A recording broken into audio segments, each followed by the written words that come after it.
스가랴 7장. 다리오 왕 4년 아홉째 달 4일에 하나님의 메시지가 다시 스가랴에게 임했다. 베델 성읍이 사레셀과 레긴멜렉이 이끄는 대표단을 보내어 하나님의 축복을 구하고 만군의 하나님의 성전 제사장과 예언자들과 의논하게 했다. 그들은 이렇게 물었다. 예루살렘 멸망 70주기인 금년 8월에도 늘 해오던 것처럼 애곡과 금식을 위한 날을 하루 정해서 지켜야 합니까? 그러자 만군의 하나님께서 내게 메시지를 주셔서 그들 곧 백성 전체와 제사장들에게 전하게 하셨다. 너희는 과거 70년 동안 다섯째 달과 일곱째 달 금식의 날을 정하여 지켜왔다. 그런데 너희가 정말 나를 위해 그 일을 했느냐? 축제일들을 지킨 것이 정말 나를 위한 일이었느냐? 아니었다. 나는 사람에게 관심이 있는데 너희는 종교에 관심이 있다. 이 일에 대해 너희에게 새로 해줄 말은 없다. 예루살렘이 사람들로 북적이는 번창한 도성이었을 때, 그 주변에 있던 네겝과 스불라까지 사람들로 가득했을 때 이미 예언자들이 내 메시지를 전하지 않았느냐? 그렇다. 지금도 메시지는 동일하다. 만군의 하나님이 그때도 말했고 지금도 말한다. 서로 정의롭게 대하여라. 너희 이웃을 사랑하여라. 서로 자비를 베풀어라. 과부들, 고아들, 나그네들, 가난한 이들을 착취하지 마라. 서로 음모와 계략을 꾸미지 마라. 그것은 악이다. 그러나 어떠했느냐? 너희 조상들이 그 말씀을 들었느냐? 그렇지 않다. 그들은 이를 악물고 반항했다. 귀를 닫았다. 그들은 하나님의 계시의 마음을 굳게 닫았고 이전 예언자들이 만군의 하나님의 명령을 받아 전했던 성령 충만한 설교에 대해 마음을 굳게 닫았다. 그래서 하나님께서 노하셨다. 정말로 노하셨다. 그분이 그들에게 명확히 전하신 말씀을 그들은 한마디도 듣지 않았다. 그들이 내 말을 듣지 않는다면 나도 그들의 말을 듣지 않겠다. 내가 그들을 사방으로 흩어버렸다. 그들은 나그네 신세가 되어 타지를 떠돌았다. 약속의 땅은 잡초와 깡통과 엉겅퀴만 무성한 공터가 되었다. 생명의 흔적조차 찾을 수 없었다.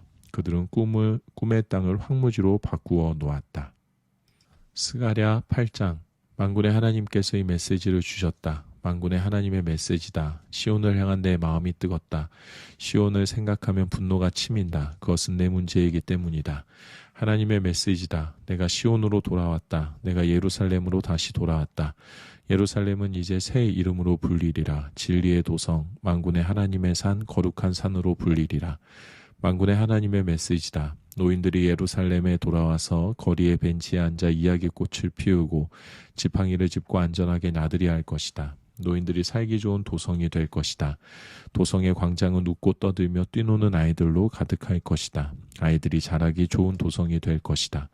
만군의 하나님의 메시지다. 고향으로 돌아오는 일과 소수의 생존자들이 하나님의 성전을 재건하는 일이 너무나 큰 일로 여겨지느냐? 그러나 내게 너무 큰 일이 있겠느냐? 그렇지 않다. 일의 성사를 결정하는 이는 나다. 만군의 하나님의 메시지다. 내가 동쪽 나라와 서쪽 나라에서 내 백성을 거둬들일 것이다. 그들을 다시 예루살렘으로 데려올 것이다. 그들은 내 백성이 되고 나는 그들의 하나님이 될 것이다. 내가 그들 곁을 지키고 옳은 길로 인도할 것이다. 만군의 하나님의 메시지다. 내가 예언자들을 통해 하는 말에 귀 기울이는 너희여, 이 말의 의미를 분명히 알고 굳게 붙들어라. 만군의 하나님의 성전이 다시 세워졌다. 성전이 재건되는 중이다. 우리는 어려운 시기를 지났다. 전에 너희는 쥐꼬리만한 돈을 벌기 위해 일했고 그것도 운이 좋아야 손에 쥘 수 있었다. 거리가 위험해 늘 경계하며 다녀야 했다. 내가 세상을 전쟁터로 만들었기 때문이다. 그러나 이제 상황이 변했다. 이제 나는 살아남은 자들 편에 설 것이다. 파종과 수확이 다시 시작되고 포도나무들이 포도열매를 맺을 것이다. 동산의 초목이 우거지고 이슬과 비로 모든 것이 푸르러질 것이다. 살아남은 자들은 살아가는 데 필요한 것 전부를 그 이상을 얻을 것이다. 너희 유다와 이스라엘 백성들아, 지금까지는 너희가 저주받은 백성 취급을 받았지만 이제 내가 너희를 구원할 것이다. 이제부터 너희는 복받은 백성이 될 것이다. 두려워하지 마라. 내가 지금 일하고 있음을 굳게 믿어라. 만군의 하나님의 메시지다. 너희 조상들이 나를 노하게 했을 때 나는 너희를 벌주기로 작정했고 그 뜻을 굽히지 않았다. 그때와 마찬가지로 이제 나는 예루살렘과 유다 나라에 복을 주기로 작정했다. 두려워하지 마라. 진실만을 말하여라. 개인적인 일에서나 법정에서나 옳은 일을 행하여라. 술수를 부려 다른 사람을 착취하지 마라. 거짓된 일에나 거짓된 말을 하지 마라. 나는 그런 것들을 미워한다. 너희는 순박하고 정직하게 살아라. 이것이 내가 너희에게 원하는 일이다. 하나님의 포고다. 만군의 하나님의 메시지가 다시 내게 임했다. 넷째, 다섯째, 일곱째, 열째 달에 지키던 애도의 날이 유다를 위한 축제의 날로 바뀌리라. 그날은 경축일이 될 것이다. 진리를 맞아들여라. 평화를 사랑하여라. 만군의 하나님의 메시지다. 무슨 일인지 알아보려고 각지에서 사람들이, 지도자들이 몰려오리라. 그들이 서로 의논하며 말할 것이다. 이 일에 동참해야 하지 않겠는가? 하나님의 복을 받는 일에 우리도 동참해야 하지 않겠는가? 만군의 하나님께 기도해야 하지 않겠는가? 망설일 이유가 무엇인가? 가자. 많은 민족들과 힘 있는 나라들이 만군의 하나님이 주는 복을 얻고자 예루살렘에 몰려들 것이다. 만군의 하나님의 메시지다. 그때에 서로 언어가 다른 10사람이 유다 사람 하나의 옷소매를 붙들고 말할 것이다. 우리도 당신과 같이 가게 해 주시오. 하나님께서 당신과 함께 하신다는 말을 우리가 들었다오. 스가랴 9장. 전쟁에 대한 경고. 하나님의 메시지가 다마스쿠스에 임하리라. 하드락의 나라에 도전장을 보내리라. 온 세상이 하나님을 바라본다. 이스라엘뿐 아니라 경계를 맞대고 있는 하맛과 스스로 똑똑하다고 여기는 두로와 시돈도 그분을 바라본다. 두로는 제법 큰 왕국을 이루었다. 은도 땔감처럼 많이 쌓았고 금도 건초더미처럼 높이 쌓았다. 그러나 하나님께서는 그를 확실히 망하게 하실 것이다. 재산 전부를 대양에 쳐넣으시고 남은 것들은 큰 불을 놓아 태워버리실 것이다. 그 광경을 본 아스글론은 잔뜩 겁을 먹고 혼이 나갈 것이고 가사는 비통해하며 가슴을 쥐어뜯을 것이다. 에그로는 막다른 골목과 맞닥뜨리리라. 가사의 왕이 죽을 것이다. 아스글론은 텅 비고 한 악인이 아스돗을 장악할 것이다. 내가 오만한 블레셋 사람들의 코를 납작하게 만들 것이다. 그 피 묻은 노획물을 뱉게 만들어 악한 짓을 멈추게 할 것이다. 남은 것들은 모두 하나님의 것이 될 것이다. 살아남은 백성은 유다의 산 가족을 이룰 것이다. 그러나 에그론 같은 적들은 여부수 사람들의 전철을 밟아 역사의 쓰레기통 속에 처박히리라. 내가 내 나라의 진영을 세우고 침략자들로부터 지켜주리라. 누구도 다시는 내 백성을 해치지 못할 것이다. 내가 언제나 그들을 지켜줄 것이다. 딸 시온아 환호성을 울려라. 딸 예루살렘아 환송을 울려라. 내 왕이 오고 계신다. 모든 것을 바로잡으시는 선한 왕, 새끼 나귀 타고 오시는 겸손한 왕이시다. 내가 전쟁을 끝냈다. 에브라임의 전차들이 사라졌고 예루살렘의 군마들이 사라졌다. 칼과 창, 활과 화살들도 사라지고 없다. 그분께서 민족들에게 평화를 가져오신다. 사방 온 세상 칠대양에 이르기까지 평화로운 통치를 펼치시리라. 내가 너와 맺은 피의 언약을 기억하고 절망의 감옥에 갇힌 너를 풀어주리라. 죄수들아 집으로 돌아오너라. 희망을 하나름 안고서 바로 오늘 내가 너에게 2배의 복을 약속한다. 너는 잃었던 모든 것을 2배로 되돌려 받게 될 것이다.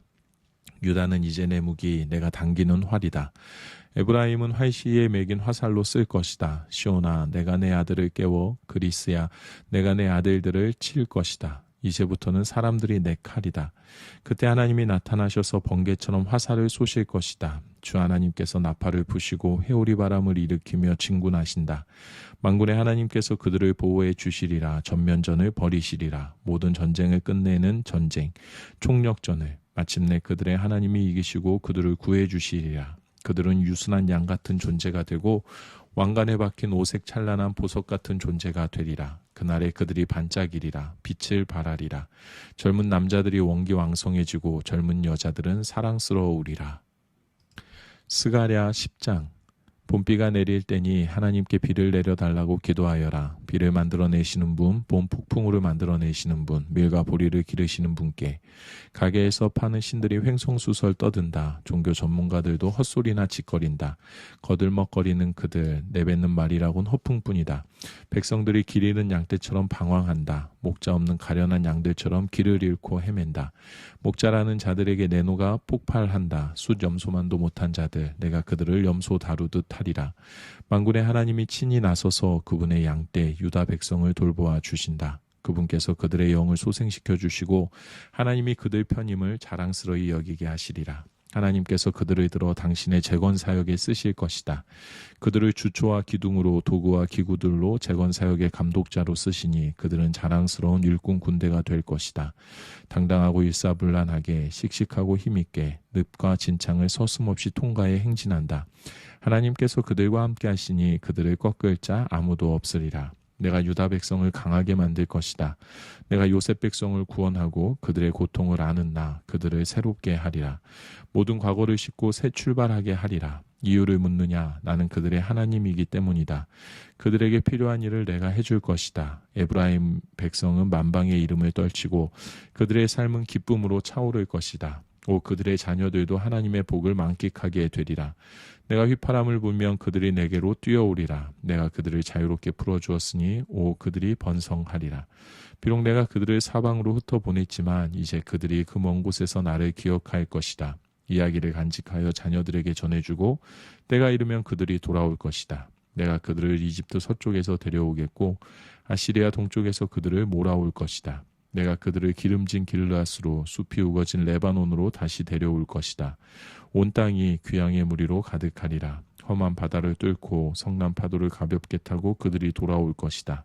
사나웠던 강들이 실개울로 변할 것이다. 화려했던 아시리아는 밝아 벗겨지고 악당 이집트는 사기꾼으로 드러날 것이다. 그러나 내 백성은 나 하나님의 힘으로 강해질 것이다.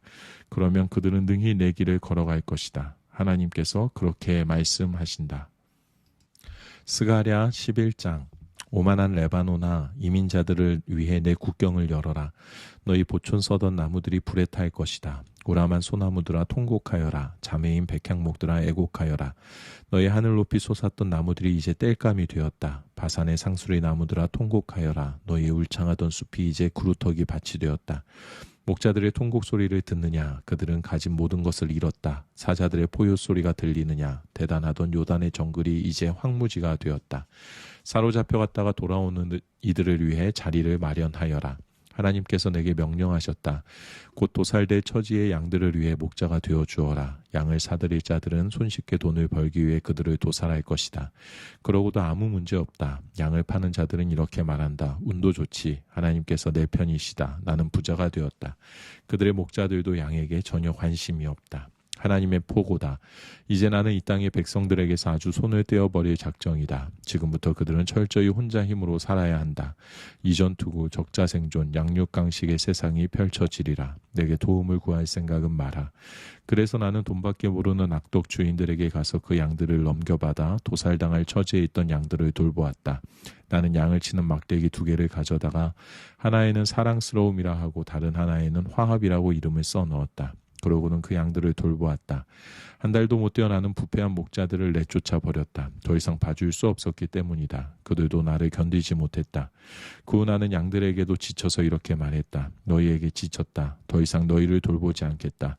이제 죽든지 살든지 너희가 알아서 해라. 공격을 당해도 할 수 없다. 살아남는 것들은 서로 잡아먹어라.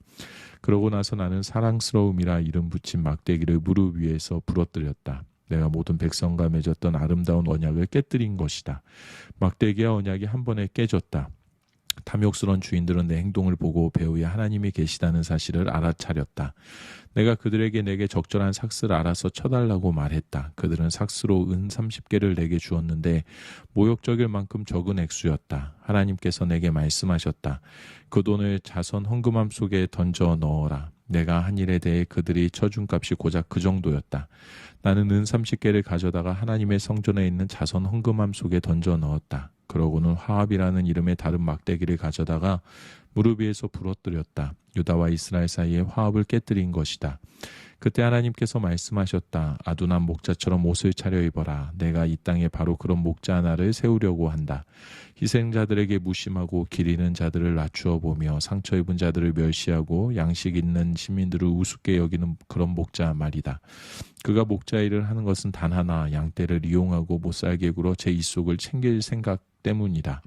너 아무짝에도 쓸모없는 목자야. 양떼를 방치하고 나 몰라라 하는 내게 화가 있으리라.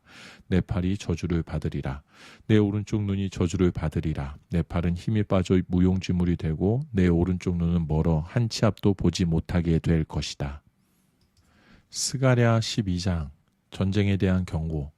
이스라엘을 향한 하나님의 메시지, 하나님의 포고다. 하늘을 공간에 펼쳐 놓으시고 땅을 굳건한 기초 위에 놓으시며 인간에게 자기 생명을 불어넣어 주신 바로 그 하나님께서 말씀하신다. 잘 보아라. 이제 나는 예루살렘을 한 잔의 독한 술이 되게 할 것이다.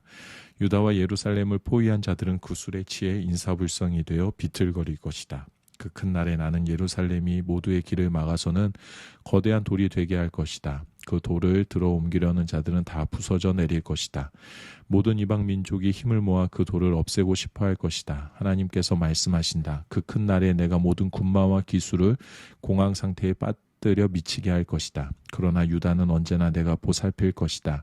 적의 말들을 눌멍게 하는 순간에도 그들을 지킬 것이다. 그러면 유다의 가문들이 깨닫고 이렇게 말하리라.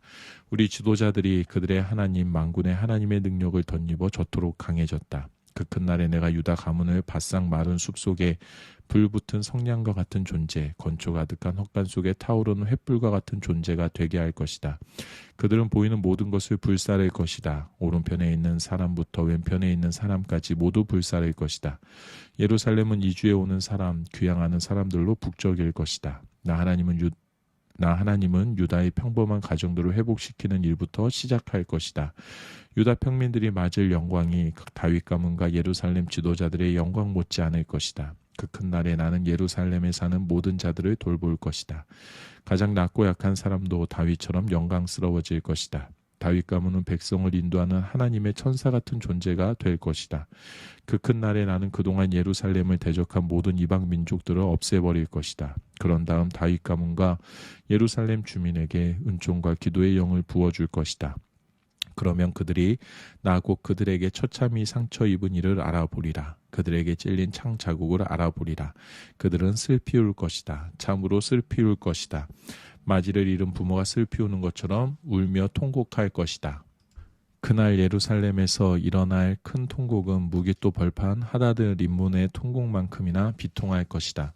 모두가 눈물 흘리며 슬피 울 것이다. 땅과 땅 위의 모든 자들이 다윗 가문이 울고 그 가문의 여인들도 울고 나단 가문이 울고 그 가문의 여인들도 울고 레위 가문이 울고 그 가문의 여인들도 울고 시므이 가문이 울고 그 가문의 여인들도 울고 나머지 모든 가문이 울고 그 가문의 여인들도 울리라. 스가랴 13장. 그 큰 날에 한 샘이 열려 다윗 가문과 예루살렘 모든 지도자의 죄를 씻어주며 그들의 때묻고 더러운 삶을 깨끗이 씻어주리라. 만군의 하나님께서 말씀하신다. 그 큰 날에 내가 가게에 전시된 신들을 모조리 없애고 그들의 이름을 영영 잊혀지게 할 것이다. 사람들은 그런 신들이 있었다는 사실조차도 잊게 되리라. 그날 나는 병든 말로 세상을 오염시키던 예언자들을 없애버릴 것이다. 만일 그때도 누가 병든 말로 오염을 퍼뜨리는 짓을 계속하면 그의 부모가 나서서 이제 그만, 너는 이제 끝났다. 하나님에 대한 내 거짓말이 모두를 위험에 빠뜨린다고 말하며 하나님에 대해 거짓 예언하는 그를 그 자리에서 칼로 찔러 죽일 것이다. 그의 부모가 그 일을 할 것이다. 그 큰 날에 거짓말을 일삼던 예언자들은 사람들 앞에서 까발려져 수치를 당할 것이다. 그들은 환상 운운하며 사람들을 속였던 일을 후회하게 되리라. 예언자 의상을 차려입고 예언자 행세를 하던 일도 끝장날 것이다. 그들은 그런 일을 들어본 적도 없다는 듯 시치미를 뗄 것이다. 내가 예언자였다고? 천만에 난 그저 농부일 뿐이요. 농장에서 자랐다오. 그때 누가 그러면 당신 눈은 어디서 멍들었소 하고 물으면 이렇게 말할 것이다. 친구 집문에 부딪혔다오. 칼아 움직여 내 목자를 쳐라. 내 가까운 동료인 그를 쳐라. 만군의 하나님의 포고다. 그 목자를 죽여라. 양떼를 흩어라. 그 양들도 내가 내 손등으로 치리라. 하나님의 포고다. 온 나라의 3분의 2가 황폐해지고 3분의 1만 남을 것이다. 살아남은 3분의 1은 정련하는 불 속에 내가 던져 넣을 것이다. 그들을 은을 정련하듯 정련하고 금을 재련하듯 재련할 것이다. 그러면 그들이 내 이름을 부르며 기도할 것이다. 내가 친히 그들에게 대답해 주리라. 내가 오 백성이 하고 말하면 그들은 하나님, 나의 하나님 하고 말하리라. 스가랴 14장. 주목하여라. 하나님의 심판날이 오고 있다. 높이 쌓은 약탈품을 적들이 나누어 가질 것이다. 내가 이방 민족들 전부를 불러 예루살렘을 침탈하게 할 것이다. 집들이 약탈당하고 여자들이 강간당할 것이다. 도성 사람의 절반이 사로잡혀가 반만 남게 될 것이다. 그 하나님이 전진해 오셔서 이방 민족들과 싸움을 거대한 전쟁을 벌이실 것이다. 바로 그날에 그분께서 예루살렘을 마주보고 동쪽 올리브산에 우뚝 서실 것이다. 올리브산 한가운데가 갈라져서 동서로 뻗은 넓은 골짜기가 만들어질 것이다. 그 산의 절반은 북쪽으로 옮겨가고 나머지 절반은 남쪽으로 옮겨갈 것이다. 그때 너희는 살기 위해 아셀까지 뻗은 골짜기 아래로 다름질 쳐 도망갈 것이다. 전에 유다왕 우시아 시절에 있었던 대지진 날처럼 너희가 살고자 다름박질할 것이다. 그때 내 하나님께서 모든 거룩한 천사들을 이끌고 당도하실 것이다. 그날이 오면 추운 밤이 사라지리라. 밤이 아예 모습을 감추리라. 낮이 계속될 그날이 언제일지는 하나님만이 아신다. 오고 있다. 저녁 때가 되어도 새로운 아침이 동터오른다. 그날이 오면 예루살렘에서 새로운 강이 흘러나와 반은 동쪽 바다로 반은 서쪽 바다로 흐르리라. 여름과 겨울 1년 내내 그렇게 흐를 것이다. 그날이 오면 하나님께서 온 세상의 왕 오직 한 분 하나님이 되시리라. 예루살렘 주위로 드넓은 땅이 펼쳐질 것이다. 북쪽으로 게바, 남쪽으로는 림몬까지 그 중앙에 예루살렘이 우뚝 솟고 우람한 문들, 베냐민 문에서 천문과 모퉁이 문, 하나넬 망대와 왕실 포도원에 이르기까지 이 사람들로 가득한 도성을 둘러싸일 것이다. 다시는 예루살렘이 멸망당하는 일이 없을 것이다. 그 도성은 안전할 것이다. 그러나 예루살렘을 공격한 자들은 하나님께서 끔찍한 재앙으로 치실 것이다. 걸어다니는 자들의 몸에서 살이 썩어 떨어져 나갈 것이다. 눈동자가 썩어 눈구멍에서 빠져나오고 혀도 입안에서 썩을 것이다. 사람들이 선체로 죽어갈 것이다. 광기와 절망이 그들을 휩쓸리라. 같은 편 군인들끼리 싸우고 죽이며 거룩한 공포에 휩싸일 것이다. 그때 유다도 그 소동을 틈타 돌진할 것이다. 그 민족들에게서 빼앗은 보물들, 금은, 최신 유행 상품들이 높이 쌓일 것이다. 재앙은 짐승들, 말, 노새, 낙타, 아기들에게도 닥칠 것이다. 적진에 살아있는 모든 것이 재앙을 맞을 것이다. 예루살렘을 대적하던 이방 민족들 중에 살아남은 생존자들은 해마다 예루살렘으로 가서 왕이신 만군의 하나님을 예배하고 초막절을 지킬 것이다. 해마다 그들 중에 누구라도 왕이신 만군의 하나님을 예배하러 예루살렘 순례길에 오르지 않으면 그의 땅에는 비가 내리지 않을 것이다. 이집트 사람들이 순례길에 올라 하나님을 예배하지 않으면 그들에게도 비가 내리지 않을 것이다. 초막절을 지키러 올라오지 않는 민족에게는 재앙이 닥칠 것이다. 이집트나 그 어느 민족도 초막절을 경축하러 순례길에 오르지 않으면 벌을 받을 것이다. 그날 그 큰 날에 모든 말방울에 하나님께 거룩이라는 글귀가 새겨지고 하나님의 성전 안에 있는 모든 그릇이 제단이 장과 접시처럼 거룩해질 것이다. 예루살렘과 유다의 부엌에 있는 모든 그릇과 냄비들도 만군의 하나님 앞에서 거룩해질 것이다. 음식과 희생 제물을 마련하러 예배하러 오는 자들이 그 그릇들을 사용할 것이다. 그 큰 날에 만군의 하나님의 성전에서 사고 파는 일이 사라질 것이다. 말라기 1장. 메시지 곧 말라기를 통해 이스라엘에게 주신 하나님의 말씀이다. 하나님께서 말씀하셨다. 내가 너희를 사랑한다. 너희가 대답했다. 정말 그렇습니까? 주께서 어떻게 저희를 사랑하셨는데요? 역사를 보아라. 내가 너 야곱을 에서와 얼마나 다르게 대해왔는지 보아라. 나는 야곱을 사랑했고 에서는 미워했다. 나는 머리인 양 우쭐대던 에서를 꼬리가 되게 만들었고 그의 나라 전체를 유령도시로 만들었다. 에돔은 우리가 쓰러졌지만 아무렇지도 않게 다시 일어설 수 있다고 말한다. 그러나 만군의 하나님께서 이렇게 말씀하신다. 그래 한번 해보아라. 과연 그럴 수 있는지 보자. 내가 때려 눕히면 다시 일어서지 못한다. 너희를 보고 사람들의 악의 땅 하나님께 저주받은 족속이라고 말하리라. 그렇다. 잘 보아라. 그러면 내가 얼마나 충실하게 너희를 사랑해 왔는지 깨닫게 될 것이다. 너희는 더 큰 것을 바라며 이렇게 말할 것이다. 이스라엘의 경계를 넘어서까지 하나님의 이름이 더욱 높아지기를. 아들은 자기 아버지를 높이고 일꾼은 자기 주인을 높이는 법이 아니냐. 그런데 내가 너희 아버지인데도 너희는 과연 나를 높이느냐. 내가 너희 주인인데도 너희는 과연 나를 존중하느냐. 만군의 하나님께서 너희를 질책하신다. 너희 제사장들이 나를 멸시한다. 너희는 말한다. 그럴 리가요. 저희가 어떻게 주님을 멸시한다는 말씀입니까? 너희는 조악하고 천박한 예배로 나를 멸시한다. 너희가 묻는다. 멸시하다니 무슨 말씀이십니까? 대체 어떻게 멸시한다는 말씀인가요? 너희는 하나님의 제단은 더 이상 중요하지 않다. 하나님을 예배하는 일은 더 이상 최우선적인 과제가 아니다 라고 말한다. 이것이 나를 멸시하는 일이 아니고 무엇이냐? 또 너희는 예배 때 보잘것없는 짐승을 가져와서 제물로 바친다. 너희 자신도 갖고 싶어하지 않을 눈멀고 병들고 다리 저는 짐승들을 가져온다. 이것이 멸시가 아니면 무엇이냐? 너희 상관을 그런 식으로 속이려고 해보아라. 너희에게 무엇이 돌아오겠느냐? 만군의 하나님께서 너희에게 물으신다. 무릎 꿇고 내게 은혜를 베풀어 달라고 기도하여라. 너희 조상들은 모두를 구렁이에 빠뜨렸다. 이런 짓을 해놓고도 내가 너희 말을 들어주리라고 생각하느냐. 만군의 하나님께서 너희에게 물으신다. 아예 성전문을 닫아 걸어버리는 것이 어떻겠느냐. 그러면 누구도 성전에서 아둔하고 천치 같은 예배를 드리며 종교 노름을 하지 못할 테니 말이다. 나는 기쁘지 않다. 만군의 하나님은 하나도 기쁘지 않다. 너희의 거짓 예배 따위는 원하지 않는다. 나는 온 세상에서 높임을 받는다. 세상 도처에 나를 예배할 줄 아는 자들, 자기에게 가장 귀한 것을 바치며 나를 높이는 자들이 있다. 그들은 세상 곳곳에서 말한다. 만군의 하나님이 가장 높으시다. 너희만 예외다. 너희는 나를 높이기는커녕 모독한다. 너희는 예배가 뭐 그리 중요한가, 예배에 무엇을 가져오는지가 그렇게도 중요한가 라고 말하고, 예배는 지루하다, 내게 아무 도움이 되지 않는다는 말로 나를 모독한다. 너희는 고개를 빳빳이 세우고 나 만군의 하나님 앞에서 잘난 체한다. 또 너희는 내게 싸구려나 폐품 쓰레기 같은 것들을 바친다.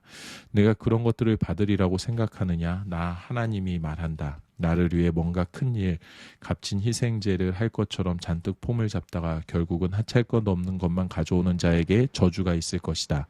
나는 위대한 왕이요 세상 도처에서 높임을 받는 만군의 하나님이다. 결단코 그런 일을 두고 보지 않을 것이다. 말라기 2장. 제사장들아 너희에 대한 기소장이다. 너희가 순종하며 귀 기울여 듣지 않고 나 만군의 하나님을 높이며 예배하지 않으면 내가 너희를 저주 아래 둘 것이다. 내가 너희의 모든 복을 저주로 바꿀 것이다. 이미 저주가 시작되었다. 너희는 나를 높이는 일에 별 관심이 없기 때문이다. 그렇다 그 저주는 너희 자손들에게까지 미칠 것이다. 내가 너희 얼굴에 악취나는 쓰레기를, 너희 축제에서 나오는 쓰레기를 바를 것이다. 너희에게 곧 닥칠 일이다. 그렇게 하면 너희가 정신을 차릴 것이다. 레위 제사장들과 맺은 언약, 곧 만군의 하나님의 언약에 새로운 생명을 불어넣기 위해 내가 너희를 기소한다는 것을 깨닫게 될 것이다. 내가 레위와 언약을 맺은 것은 그에게 생명과 평화를 주기 위해서였다. 나는 그와 맺은 언약을 지켰고 그는 나를 높였다. 그는 경외심을 품고 내 앞에 섰다. 진리를 가르쳤으며 거짓을 말하지 않았다. 평화와 의를 실천하며 나와 동행했다. 그는 마른 사람을 수렁에서 건지고 바른 길로 이끌었다. 제사장의 일은 진리를 가르치는 것이다.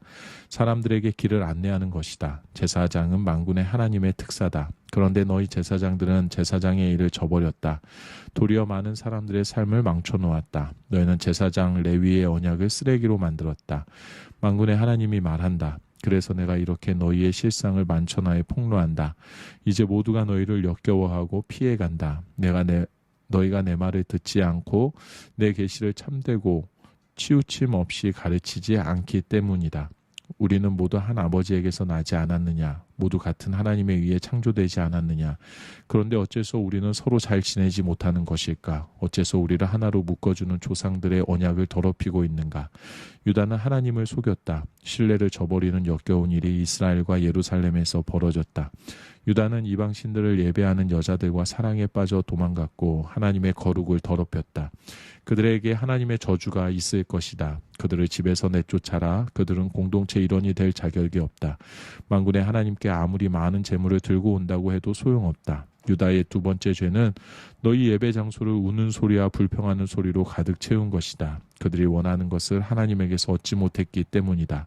너희는 그 이유를 알고 있느냐? 너희가 너희 어린 신부를 맞으며 결혼 서약을 했을 때 하나님께서 거기 증인으로 계셨는데도 너희가 그 서약을 깨버렸기 때문이다.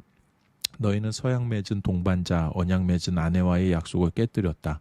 결혼은 너희가 아닌 하나님의 작품이다. 그 세부상 하나하나에까지 그분의 영이 깃들어 있다. 그분이 결혼에서 원하시는 것이 무엇인지 아느냐? 다름 아닌 하나님의 자녀가 되는 것이다. 그러니 너희는 부부간의 도리를 잘 지키며 살아야 한다. 너희 배우자를 속여서는 안 된다. 나는 이혼을 미워한다. 만군의 하나님 이스라엘의 하나님께서 말씀하신다. 나는 결혼으로 맺어진 한 몸이 찢어지는 것을 싫어한다. 그러니 늘 너희 자신을 살펴라. 경계를 늦추지 마라. 속이지 마라.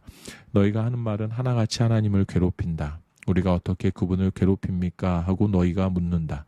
바로 이런 말로 하나님을 괴롭힌다. 하나님은 죄인도 죄도 다 사랑하신다. 하나님은 뭐든지 사랑하신다. 심판이라고 하나님은 너무 좋으신 분이어서 심판 같은 것은 하지 않으신다. 말라기 3장. 보아라, 나를 위해 길을 닦으라고 내가 특사를 보낼 것이다. 너희가 찾던 지도자가 불시에 자기 성전에 들어설 것이다. 그렇다, 그가 바로 너희가 기다리던 언약의 특사다. 보아라, 그가 오고 있다. 만군의 하나님의 메시지다. 그러나 그가 올 때 과연 누가 견뎌낼 수 있을까? 그가 나타날 때 누가 과연 살아남을 수 있을까? 그는 용광로 속의 맹렬한 불 같다. 그는 가장 강력한 세정제 같다. 그는 금과 은을 정련하고 더러운 옷을 깨끗이 빨듯이 레위 제사장들을 정련하고 깨끗게 할 것이다. 그리하여 마침내 그들을 하나님께 합당한 자들, 의의 제물을 바치기에 합당한 자들로 만들어낼 것이다. 그때야 비로소 유다와 예루살렘은 오래전처럼 하나님께 합한 존재, 기쁨을 드리는 존재가 될 것이다. 그렇다, 내가 심판을 들고 너희를 찾아가는 중이다. 나는 마술 부리는 자들, 간음하는 자들, 거짓말하는 자들, 일꾼을 착취하는 자들, 과부와 고아들을 이용하는 자들, 집 없는 이들을 박대하는 자들, 곧 나를 높이지 않는 자들의 죄를 드러낼 증거를 내놓겠다. 그들을 꼼짝 못하도록 만군의 하나님의 메시지다. 나는 하나님이다. 그렇다, 언제나 나는 하나님이다. 나는 변하지 않는다. 내가 변하지 않기에 너 야곱의 자손이 지금까지 멸망하지 않은 것이다. 너희는 오랜 세월 동안 내 명령을 무시했다. 내가 너희에게 이르는 일을 하나도 행하지 않았다. 내게 돌아오너라. 내가 너희에게 돌아갈 수 있도록 만군의 하나님께서 말씀하신다. 너희가 묻는다. 저희가 어떻게 돌아가야 합니까? 정직한 일부터 시작하여라. 정직한 자들은 하나님의 것을 훔치지 않는다. 그러나 너희는 날마다 내 것을 훔친다. 너희가 묻는다. 저희가 어떻게 주님의 것을 훔쳤단 말씀인가요? 11조와 혼물이다. 지금 너희 모두가 저주 아래 있는 것은 너희가 내 것을 훔쳤기 때문이다. 너희의 온전한 11조를 성전 보물 보관소로 가져와서 내 성전 곳간이 넉넉해지게 하여라. 이 일을 가지고 나를 한번 시험해 보아라. 내가 너희에게 하늘을 열어주는지 않는지, 너희가 감히 꿈도 꾸지 못한 복들을 너희에게 쏟아부어 주는지 않는지, 내가 약탈 자들을 막고 너희 밭과 정원들을 보호해 줄 것이다. 만군의 하나님의 메시지다. 너희는 가장 행복한 나라로 손꼽힐 것이다. 은총이 넘치는 나라에서 살게 될 것이다. 만군의 하나님의 말씀이다. 하나님께서 말씀하신다. 너희는 내게 무례하고 거친 말을 했다. 너희가 묻는다. 언제 우리가 그렇게 했습니까? 너희는 이렇게 말했다. 하나님을 섬겨봐야 득될 게 없다. 대체 얻는 것이 무엇이란 말인가? 그분의 말씀대로 행하고 만군의 하나님 앞에서 엄숙하고 침울하게 살았는데 달라진 게 뭐지? 하지만 자기 인생을 제 마음대로 사는 자들은 행운하다. 법이란 법은 모두 어기며 살아도 잘만 산다. 하나님의 한계를 시험하는데도 그들은 별탈 없이 잘 산다. 그때 하나님을 높이며 살아온 사람들이 한자리에 모여 이야기를 나누었다. 하나님께서 그들을 보시며 그들의 말을 귀 기울여 들으셨다. 하나님 앞에 한 책이 펼쳐지고 그 모임이 기록되었다. 하나님을 경외하는 자들, 하나님의 이름을 높인 자들의 이름이 다 기록되었다. 만군의 하나님께서 말씀하셨다. 그들은 내 사람들이다. 모두 내 사람들이다. 내가 행동에 나설 때 그들은 특별 대우를 받을 것이다. 부모가 자신을 높이는 자녀를 아끼고 품어주듯이 내가 그들을 그렇게 대해줄 것이다. 다시 한번, 너희는 바른 일을 하는 사람과 그렇지 않은 사람, 하나님을 섬기는 사람과 그렇지 않은 사람의 운명이 얼마나 다른지 보게 될 것이다. 말라기 4장. 두고 보아라, 그날이 오고 있다. 산불처럼 맹렬한 그날이. 악을 행하는 거만한 자들은 모두 땔감처럼 태워져 부서질 것이다. 오직 그을린 흙과 재만 남으리라. 그들에게는 암흑의 날이 될 것이다. 그러나 너희는 기대하여라. 내 이름을 높이는 이들에게는 의의 태양이 떠오를 것이다. 거기에서 치유의 빛이 흘러나올 것이다. 너희는 기운 펄펄한 망아지처럼 에너지가 넘치고 악한 자들을 밟게 될 것이다. 그날에 그들은 너희에게 밟혀 재처럼 뒹굴 것이다. 만군의 하나님께서 말씀하신다. 내가 내 종 모세를 통해 주었던 계시, 온 이스라엘을 위해 호렙에서 명령으로 주었던 계시, 바른 삶을 위한 그 모든 규례를 기억하고 지켜라. 그러나 동시에 앞을 내다보며 살아라. 내가 하나님의 큰 날, 결정적 심판의 날을 위해 예언자 엘리야를 보내어 길을 닦게 할 것이다. 그는 부모의 마음을 돌려 자녀를 돌보게 하고 자녀의 마음을 돌려 부모를 공경하게 할 것이다. 만일 그들이 그것을 거절하면 내가 와서 그 땅을 저주 아래 둘 것이다. 마태복음 1장. 아브라함의 자손이며 다윗의 자손인 예수 그리스도의 족보다. 아브라함은 이삭을 낳았고 이삭은 야곱을 낳았고 야곱은 유다와 그 형제들을 낳았고 유다는 베레스와 세라를 낳았고 베레스는 헤스론을 낳았고 헤스론은 람을 낳았고 람은 아미나답을 낳았고 아미나답은 나손을 낳았고 나손은 살몬을 낳았고 살몬은 보아스를 낳았고 보아스는 오벳을 낳았고 오벳은 이새를 낳았고 이새는 다윗을 낳았고 다윗은 왕이 되었다.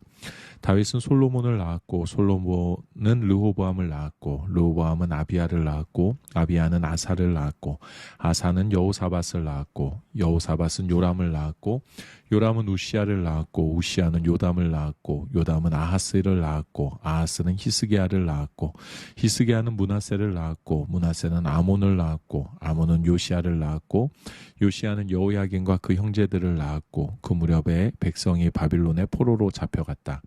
바빌론으로 잡혀간 뒤에 여호야긴은 스알디엘을 낳았고 스알디엘은 스룹바벨을 낳았고 스룹바벨은 아비웃을 낳았고 아비웃은 엘리야김을 낳았고 엘리야김은 아소르를 낳았고 아소르는 사독을 낳았고 사독은 아킴을 낳았고 아킴은 엘리웃을 낳았고 엘리웃은 엘르아사를 낳았고 엘르아사는 mat단을 낳았고 mat단은 야곱을 낳았고 야곱은 마리아의 남편인 요셉을 낳았고 마리아는 그리스도라 하는 예수를 낳았다.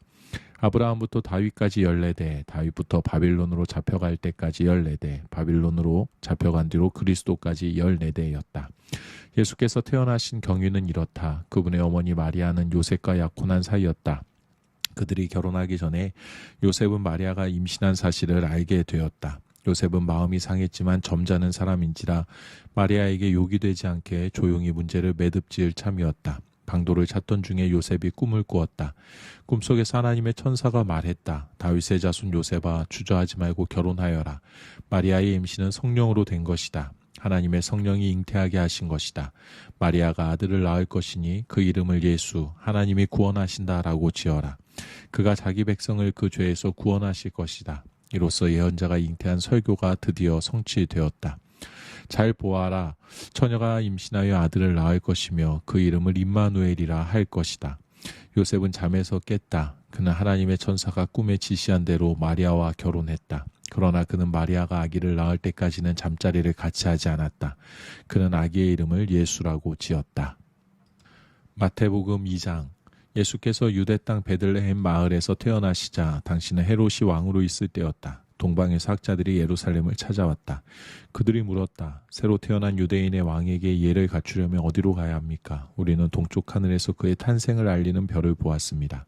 그래서 그에게 경배하려고 순례를 왔습니다. 그들의 질문을 전해 들은 헤롯은 잔뜩 겁이 났다. 헤롯만이 아니라 온 예루살렘이 발칵 뒤집혔다. 헤롯은 한시도 지체하지 않고 그 도시에 있는 대제사장과 종교학자들을 다 모아놓고 물었다. 메시아가 태어날 곳이 어디요? 그들이 말했다. 유대 땅 베들레헴입니다. 예언자 미가가 분명히 기록했습니다. 유대 땅 베들레헴아, 너는 더 이상 뒤만 따르지 않을 것이다. 내게서 지도자가 나와 내 백성 이스라엘을 목자처럼 다스릴 것이다. 그러자 헤롯은 동방의 학자들을 은밀히 따로 만났다. 그는 자기도 그들처럼 열성인 척하면서 탄생을 알리는 별이 나타난 정확한 때를 자세히 캐물었다. 그러고는 그들에게 베들레헴에 관한 예언을 일러주면서 말했다. 가서 무슨 수를 써서라도 그 아기를 찾으시오. 찾거든 곧바로 나한테 알리시오. 나도 즉시 가서 경배하리다. 그들은 왕의 지시를 듣고 길을 떠났다. 그때 별이 다시 나타났다. 동쪽 하늘에서 보았던 바로 그 별이었다. 별은 그들을 앞장서 가다가 아기 있는 곳 위에 머물렀다. 그들은 기뻐서 어쩔 줄을 몰랐다. 제때에 제자리에 도착한 것이다. 그들은 집에 들어가 어머니 마리아의 품에 안긴 아기를 보았다. 그러고는 감격에 겨워 무릎을 꿇고 아기에게 경배한 뒤에 곧 짐을 풀어서 황금과 유향과 모략을 선물로 드렸다. 그 꿈에 그들은 헤롯에게 돌아가지 말라는 지시를 받았다. 그래서 그들은 다른 길을 찾아서 몰래 그 지방을 빠져나가 자기 나라로 돌아갔다. 학자들이 떠난 뒤에 하나님의 천사가 다시 요셉의 꿈에 나타나 지시했다. 일어나거라. 아기와 그 어머니를 데리고 이집트로 피신하여라. 따로 지시가 있을 때까지 거기 있어라. 헤롯이 아기를 찾아 죽이려고 한다. 요셉은 순종했다. 그는 일어나 밤을 틈타 아기와 그 어머니를 데리고 떠났다. 동틀 무렵에 마을을 벗어나 제법 멀리까지 가 있었다. 그들은 헤롯이 죽을 때까지 이집트에서 살았다. 이집트에서 나그네로 살아간 이 일은 내가 내 아들을 이집트에서 불러냈다고 한 호세아의 설교를 성취한 것이다. 헤롯은 학자들이 자기를 속인 것을 알고 노발대발했다. 그는 베들레헴과 그 부근에 사는 두 살 이하의 사내 아이들을 모조리 죽이라고 명령했다. 그리하여 예레미야의 설교가 성취되었다. 라마의 소리가 들리니 슬픔에 겨운 울음소리다. 라헬이 자식을 잃고 우는 소리, 위로받기를 마다하고 우는 소리다. 죽어서 묻힌 자식들, 이제는 가고 없구나. 나중에 헤롯이 죽자 하나님의 천사가 이집트에 있는 요셉의 꿈에 나타났다. 일어나 아기와 그 어머니를 데리고 이스라엘로 돌아가거라. 아기를 죽이려던 자들이 다 죽었다. 요셉은 순종했다. 그는 일어나 아기와 그 어머니를 데리고 이스라엘로 다시 들어갔다. 그러나 아켈라오가 그 아버지 헤롯의 들을 이어 유대의 왕이 되었다는 말을 듣고 요셉은 그곳으로 가기를 두려워했다. 마침 요셉은 꿈에 갈릴리로 가라는 지시를 받았다. 그곳에 도착한 요셉은 나사렛 마을에 정착했다. 이로 인해 그는 나사렛 사람이라 할 것이라 라고 한 예언의 말씀이 성취되었다. 마태복음 3장. 예수께서 갈릴리에 살고 계실 때 세례자라 하는 요한이 유대 광야에서 말씀을 전하고 있었다. 그의 메시지는 주변 광야만큼이나 간결하고 꾸밈이 없었다. 너희 삶을 고쳐라. 하나님 나라가 여기 있다. 요한과 그의 메시지는 이사야의 예언으로 권위가 인정되었다. 광야에 울리는 천둥소리다.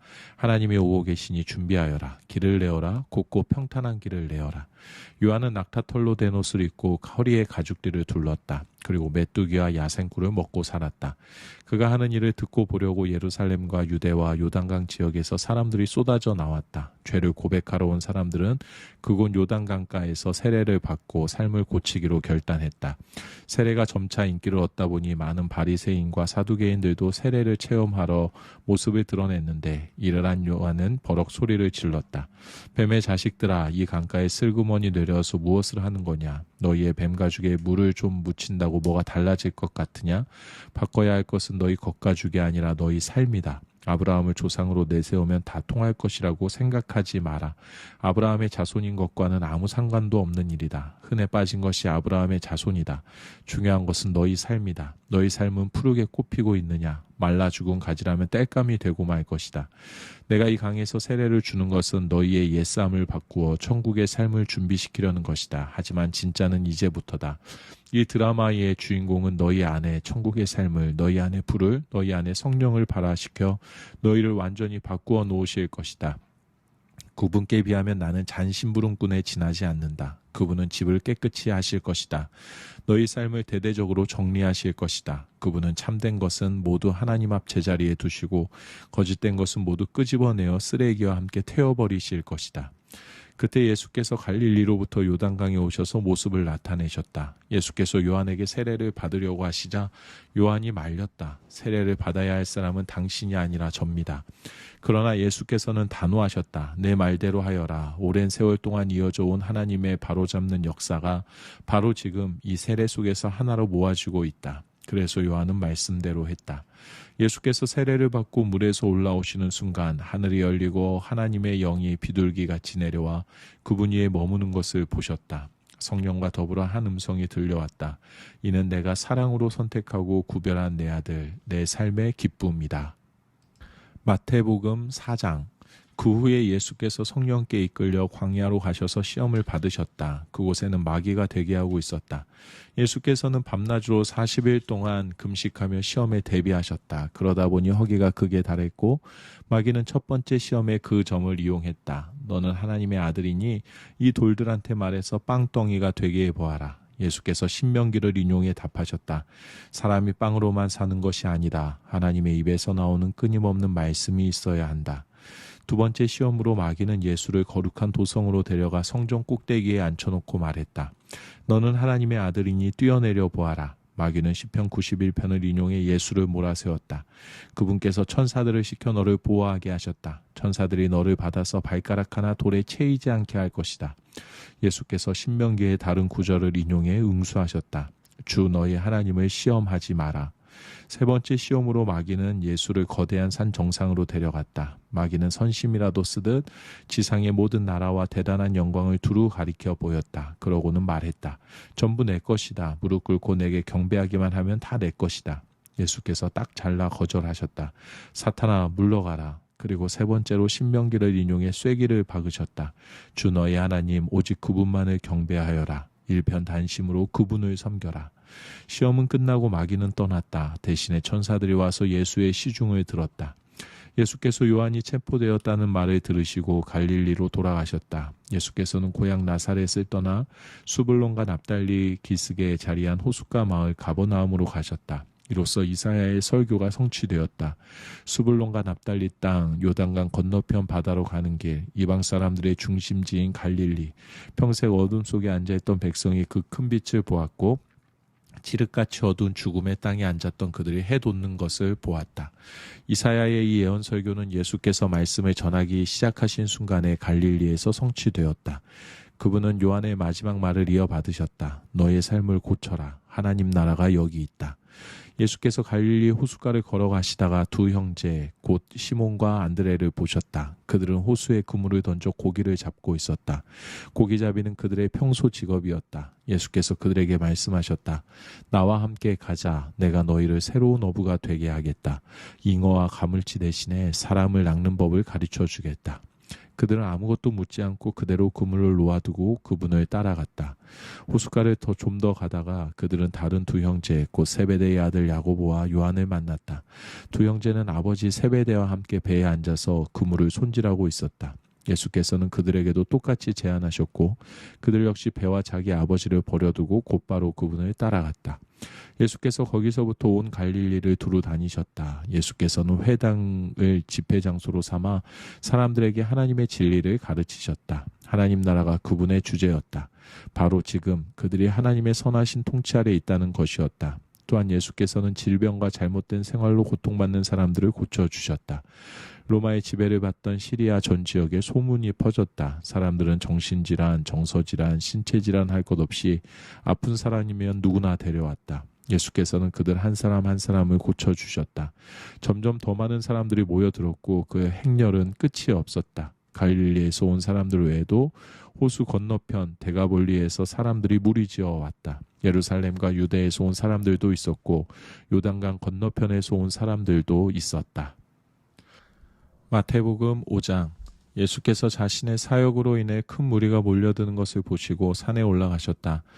예수께 배우고 그분께 인생을 건 사람들도 함께 올라갔다. 조용한 곳에 이르자 예수께서 자리에 앉으셔서 산행에 함께한 사람들을 가르치셨다. 예수께서 하신 말씀은 이렇다. 벼랑 끝에 서 있는 너희는 복이 있다. 너희가 작아질수록 하나님과 그분의 다스림은 커진다. 가장 소중한 것을 잃었다고 느끼는 너희는 복이 있다. 그때야 너희는 가장 소중한 분의 품에 안길 수 있다. 더도 말고 덜도 말고 자신의 모습 그대로 만족하는 너희는 복이 있다. 그때 너희는 돈으로 살 수 없는 모든 것의 당당한 주인이 된다.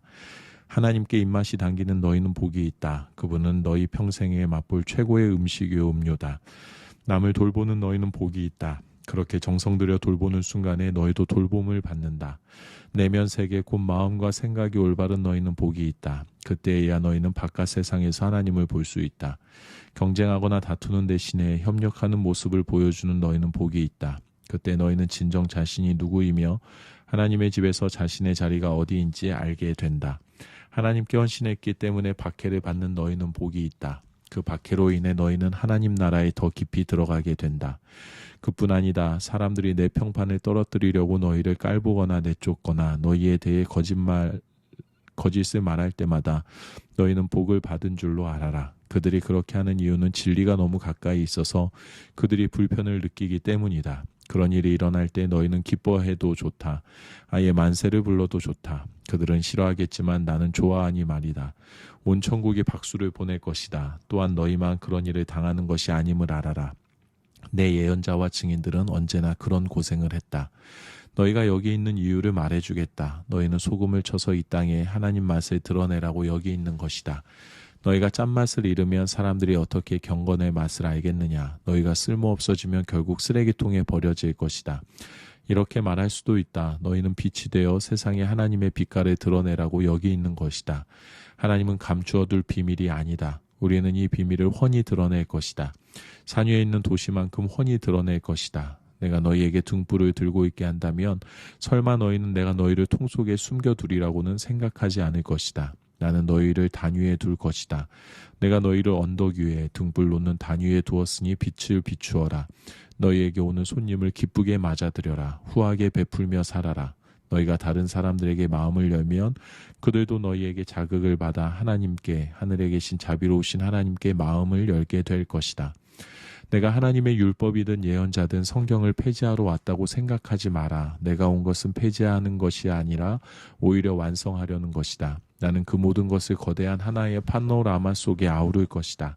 하나님의 율법은 하늘의 별과 너희가 발을 딛고 있는 땅보다 더 현실적이며 영속적이다. 별들이 다 불타버리고 땅이 닳아 없어진 뒤에도 하나님의 율법은 살아서 역사할 것이다. 하나님의 율법에서 가장 작은 항목이라도 하찮게 여긴다면 너희 스스로를 하찮게 여기는 꼴밖에 되지 않는다. 그러나 그 율법을 진지하게 대하고 다른 사람들에게 그 길을 보여주면 너희는 천국에서 영광을 얻을 것이다. 옳게 사는 문제에서 너희가 바리새인들보다 훨씬 낫지 않으면 천국에 들어갈 생각은 아예 하지 말아라. 너희는 옛 사람들에게 주어진 살인하지 말라는 계명을 잘 알고 있다. 내가 너희에게 말한다. 누구든지 형제나 자매에게 화만 내도 살인을 범한 것이다. 무심코 형제를 바보라고 부르면 너희는 법정으로 끌려갈 수 있다. 생각 없이 자매에게 멍청이라고 소리 지르면 지옥불이 너희 코앞에 있다. 가장 단순한 진실은 말이 사람을 죽인다는 것이다. 이런 문제에서 나는 너희가 이렇게 행동하기를 바란다. 내가 예배당에 들어가서 헌금을 드리려는데 갑자기 어떤 친구가 너에게 원한을 품고 있는 것이 생각나거든. 헌금을 내려놓고 즉시 나가 그 친구에게 가서 화해하여라. 반드시 그렇게 하고 난 뒤에 돌아와 하나님과의 일을 마무리하여라. 또는 내가 길거리에 있는데 옛 원수가 다가와 말을 건다고 하자. 한시도 지체하지 말고 내가 먼저 나서서 그 사람과 화해하여라. 그의 이력을 보건대 그 사람이 선수를 치게 두면 너는 결국 법정에 서게 될 것이고 어쩌면 감옥에 갈지도 모른다. 그렇게 되면 너는 엄청난 벌금을 물지 않고는 거기서 나오지 못할 것이다. 너희는 남의 배우자와 동침하지 말라는 계명도 아주 잘 알고 있다. 그러나 단순히 동참하지 않는다고 해서 너희의 덕을 지켰다고 생각하지 마라. 너희 마음은 너희 몸보다 훨씬 빨리 정욕으로 더럽혀질 수 있다. 아무도 모를 것 같은 곁눈질도 너희를 더럽힌다. 이 일이 실제로 쉬울 것이라고 생각하지 마라. 내가 도덕적으로 순결한 삶을 살고 싶다면 너는 이렇게 해야 한다. 내 오른쪽 눈이 음흉하게 곁눈질하는 것을 알아차리는 순간에 너는 그 눈을 멀게 해야 한다. 한 눈으로 살 것인지 아니면 도덕적 쓰레기 더미에 내던져질 것인지 너는 정해야 한다. 또 남을 해치려고 내 오른손을 드는 순간에 너는 그 손을 잘라버려야 한다. 내 존재 전체가 영원히 쓰레기 더미에서 버려지느니 차라리 피 묻은 몸뚱이로 사는 것이 낫다. 성경에 누구든지 아내와 이혼하는 자는 아내에게 이혼 증서와 법적 권리를 주고 합법적으로 하라고 한 말을 기억하느냐. 너희 중에는 이 규정을 자신의 이기심과 변덕스러운 마음을 포장하는 구실로 이용하거나 합법적이라는 이유만으로 옳은 척하는 사람이 너무 많다. 제발 가식은 그만두어라. 아내와 이혼하면 너희는 아내를 간음하게 만든 책임이 있다. 또 그렇게 이혼한 여인과 결혼하면 너희도 자동으로 간음하는 자가 된다. 법을 구실 삼아 도덕적 타락을 미화할 수 없다. 그리고 마음이 없는 말은 아예 하지 마라. 이 권고는 우리 전통에 깊숙이 박혀 있다. 기도해 주겠다고 말하고는 기도하지 않거나 마음에도 없으면서 하나님이 함께 하시기를 빈다고 하며 경건한 말로 연막을 치면 상황이 더 악화될 뿐이다. 종교적 장식을 멋지게 단다고 해서 너희 말이 진실해지는 것은 아니다. 너희 말을 거룩하게 할수록 그 말의 진실성은 떨어진다. 그러면 그렇다 아니면 아니다라고만 하여라. 자기 뜻을 관철하려고 말을 조작하다가는 잘못된 길로 빠진다. 다시 생각해 봐야 할 옛말이 또 있다. 눈에는 눈, 이에는 이라는 말이다. 그렇게 해서 문제가 해결되느냐? 내가 하고 싶은 말은 이것이다. 절대로 되받아치지 마라. 누가 너를 치거든 그 자리에 서서 맞아라. 누가 너를 법정으로 끌고 가서 내 셔츠를 달라고 소송하거든 내 가장 좋은 외투까지 잘 포장해 선물로 주어라. 그리고 누가 너를 억울하게 이용하거든 종의 삶을 연습하는 기회로 삼아라. 똑같이 갚아주는 것은 이제 그만하여라. 너그럽게 살아라. 너희는 옛 율법에 기록된 친구를 사랑하라는 말과 기록에는 없지만 원수를 미워하라는 말을 잘 알고 있다. 나는 거기에 의의를 제기한다. 나는 너희에게 원수를 사랑하라고 말하겠다. 원수가 어떻게 하든지 너희는 최선의 모습을 보여라. 누가 너희를 힘들게 하거든 그 사람을 위해 기도하여라. 그러면 너희는 너희의 참된 자아, 하나님이 만드신 자아를 찾게 될 것이다.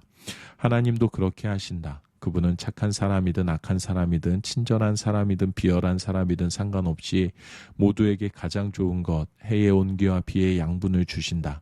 너희가 사랑할 만한 사람만 사랑하는 것이 고작이라면 상급을 바랄 수 있겠느냐? 그것은 누구나 하는 일이다. 너희가 만일 너희에게 인사하는 사람에게만 겨우 인사한다면 상급을 바랄 수 있겠느냐? 그것은 죄인도 흔히 하는 일이다. 한마디로 내 말은 성숙한 사람이 되라는 것이다. 너희는 천국 백성이다.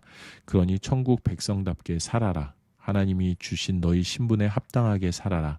하나님께서 너희에게 하시는 것처럼 너희도 다른 사람들을 대할 때 너그럽고 인자하게 살아라.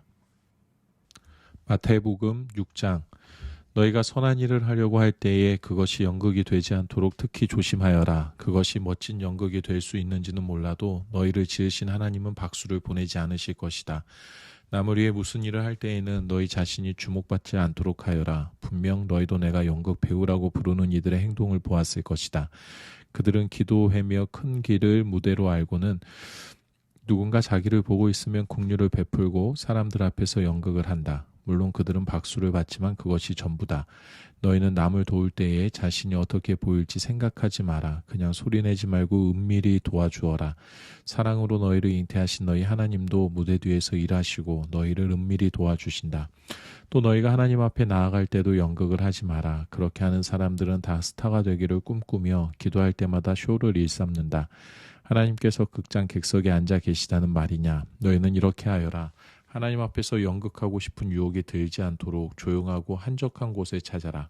할 수 있는 한 단순하고 솔직하게 그 자리에 있어라. 그러면 초점이 너희에게서 하나님께로 옮겨지고 그분의 은혜가 느껴지기 시작할 것이다. 세상에는 이른바 기도의 용사들이 가득하나 그들은 기도를 모른다. 그들은 공식과 프로그램과 비결을 잔뜩 가지고서 너희가 바라는 것을 하나님에게서 얻어내는 방법들을 퍼뜨리고 있다. 그 같은 소리에 속지 마라. 너희가 상대하는 분은 너희 아버지시며 그분은 너희에게 무엇이 필요한지 너희보다 더 잘 아신다. 이토록 너희를 사랑하신 하나님 앞에 그저 단순하게 기도하면 된다. 너희는 이렇게 기도하여라. 하늘에 계신 우리 아버지가 어떤 분이신지 드러내소서. 세상을 바로잡아 주시고 하늘에서처럼 땅에서도 가장 선한 것을 행하소서. 든든한 새끼 식사로 우리가 살아가게 하소서. 아버지께 용서받은 우리가 다른 사람들을 용서하게 하소서. 우리를 우리 자신에게서와 마귀에게서 안전하게 지켜주소서. 아버지께는 그럴 권한이 있습니다. 원하시면 무엇이든 하실 수 있습니다. 영광으로 빛나시는 아버지, 예, 정말 그렇습니다. 기도에는 하나님이 하시는 일과 너희가 하는 일이 연결되어 있다. 예를 들어 너희가 다른 사람을 용서하지 않고는 하나님의 용서를 받을 수 없다. 너희가 자기 몫을 다하지 않으면 하나님께서 너희에게 주실 몫을 너희 스스로 차단하는 셈이 된다. 하나님께 더 집중하려고 식욕을 절제하는 훈련을 할 때에는 요란하게 하지 마라. 그렇게 하면 조금은 유명해질지 모르나 거룩한 사람으로 변화될 수는 없다. 너희가 내면의 훈련에 들어가려거든 겉으로는 평소처럼 행동하여라. 머리를 감아 단정하게 빗고 빗질을 하고 세수를 하여라. 관심을 끌려는 수법은 하나님께는 필요 없다. 그분은 너희가 하고 있는 일을 그냥 지나치지 않으시고 두둑히 보상해 주신다. 보물을 여기 땅에 쌓아두지 마라. 여기에 두면 좀먹고 녹슬고 심한 경우에는 도둑까지 맞는다. 보물을 하늘에 차곡차곡 쌓아두어라. 거기는 좀이나 녹, 도둑도 없는 안전한 곳이다. 너희는 너희 보물이 있는 곳에 가장 있고 싶어 할 텐데 결국 그렇게 될 것이다. 그것이 당연하지 않겠느냐.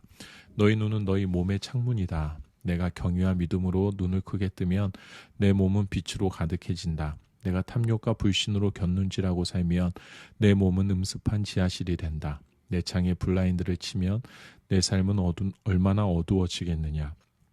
너희는 한꺼번에 두 신을 예배할 수 없다. 결국 한 신은 사랑하고 다른 신은 미워하게 될 것이다. 한쪽을 사모하면 다른 쪽은 업신여기게 마련이다. 너희는 하나님과 돈을 둘 다 예배할 수 없다. 너희가 하나님께만 예배하는 삶을 살기로 결심하면 식사 때 식탁에 무엇이 오르고 옷장에 있는 옷들이 유행에 맞는지 따위로 안달하며 설치지 않게 된다. 너희 삶은 뱃속에 넣는 음식이 전부가 아니며 너희의 겉모습도 몸에 걸치는 옷이 전부가 아니다. 새들을 보아라. 얽매일 것이 없고 자유롭고 업무에 속박되지 않으며 하나님의 돌보시니 염려가 없다. 그분께 너희는 새들보다 훨씬 더 중요하다. 거울 앞에서 설친다고 해서 키가 단 1cm라도 커진 사람이 있더냐. 유행을 따르느라 버린 돈과 시간이 그토록 많지만 그렇다고 크게 달라지는 것 같더냐. 옷을 볼 것이 아니라 들판에 나가 들꽃을 보아라. 들꽃은 절대로 치장하거나 옷을 사들이는 법이 없지만 너희는 여태 그런 색깔이나 디자인을 본 적이 있느냐? 이 나라의 남녀 베스트들에서 10명이라도 그 옆에 서면 초라해 보인다. 아무도 보아주지 않는 들꽃의 겉모습에도 그토록 정성을 들이시는데 하물며 하나님께서 너희를 돌보시고 자랑스러워하시며 너희를 위해 최선을 다하지 않겠느냐? 나는 지금 너희로 여유를 갖게 하려는 것이며 손에 넣는데 온통 정신을 빼앗기지 않게 해서 베푸시는 하나님께 반응하도록 하려는 것이다. 하나님과 그분의 일하시는 방식을 모르는 사람은 그런 일로 안달하지만 너희는 하나님을 알고 그분의 일하시는 방식도 안다. 너희는 하나님이 실체가 되시고 하나님이 주도하시며 하나님이 공급하시는 삶에 흠뻑 젖어 살아라. 뭔가 놓칠까 봐 걱정하지 마라. 너희 매일의 삶에 필요한 것은 모두 채워주실 것이다. 하나님께서 바로 지금 하고 계신 일에 온전히 집중하여라. 내일 있을지 없을지도 모르는 일로 동요하지 마라. 어떠한 어려운 일이 닥쳐도 막상 그때가 되면 하나님께서 감당할 힘을 주실 것이다. 마태복음 7장. 사람의 흠을 들추어내거나 실패를 꼬집거나 잘못을 비난하지 마라. 너희도 똑같은 대우를 받고 싶지 않거든 말이다.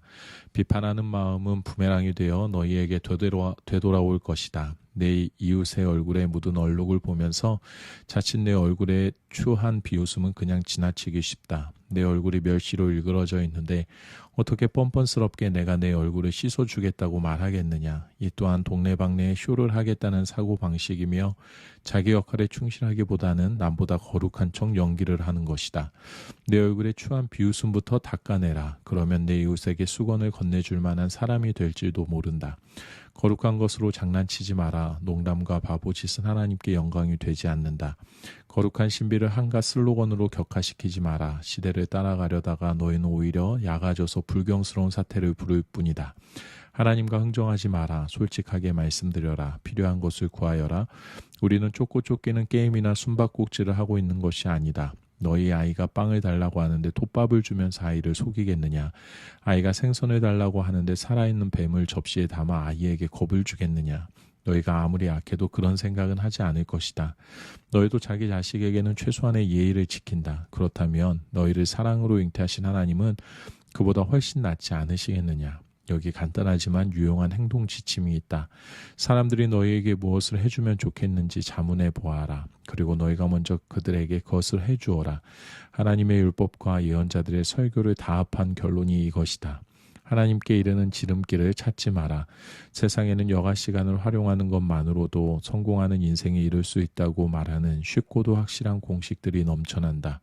대다수 사람들이 그런 말에 속겠지만 너희는 속지 마라. 생명국 하나님께 이르는 길은 정신을 바짝 차려야 갈 수 있는 힘든 길이다. 억지로 진실한 표정을 지으며 해프게 웃어대는 거짓 선교자들을 조심하여라. 그들은 이래저래 너희를 벗겨 먹으려는 수가 많다. 카리스마에 감동할 것이 아니라 성품을 보아라. 중요한 것은 설교자들의 말이 아니라 그들의 됨됨이다. 참된 지도자는 절대로 너희 감정이나 지갑을 착취하지 않는다. 썩은 사과가 열린 병든 나무는 찍혀서 불살라질 것이다. 암호를 정확히 안다고 해서 예컨대 주님 주님 한다고 해서 너희가 나 있는 곳 어디든지 올 수 있는 것은 아니다. 정말 필요한 것은 진지한 순종이다. 내 아버지의 뜻대로 행하는 것이다.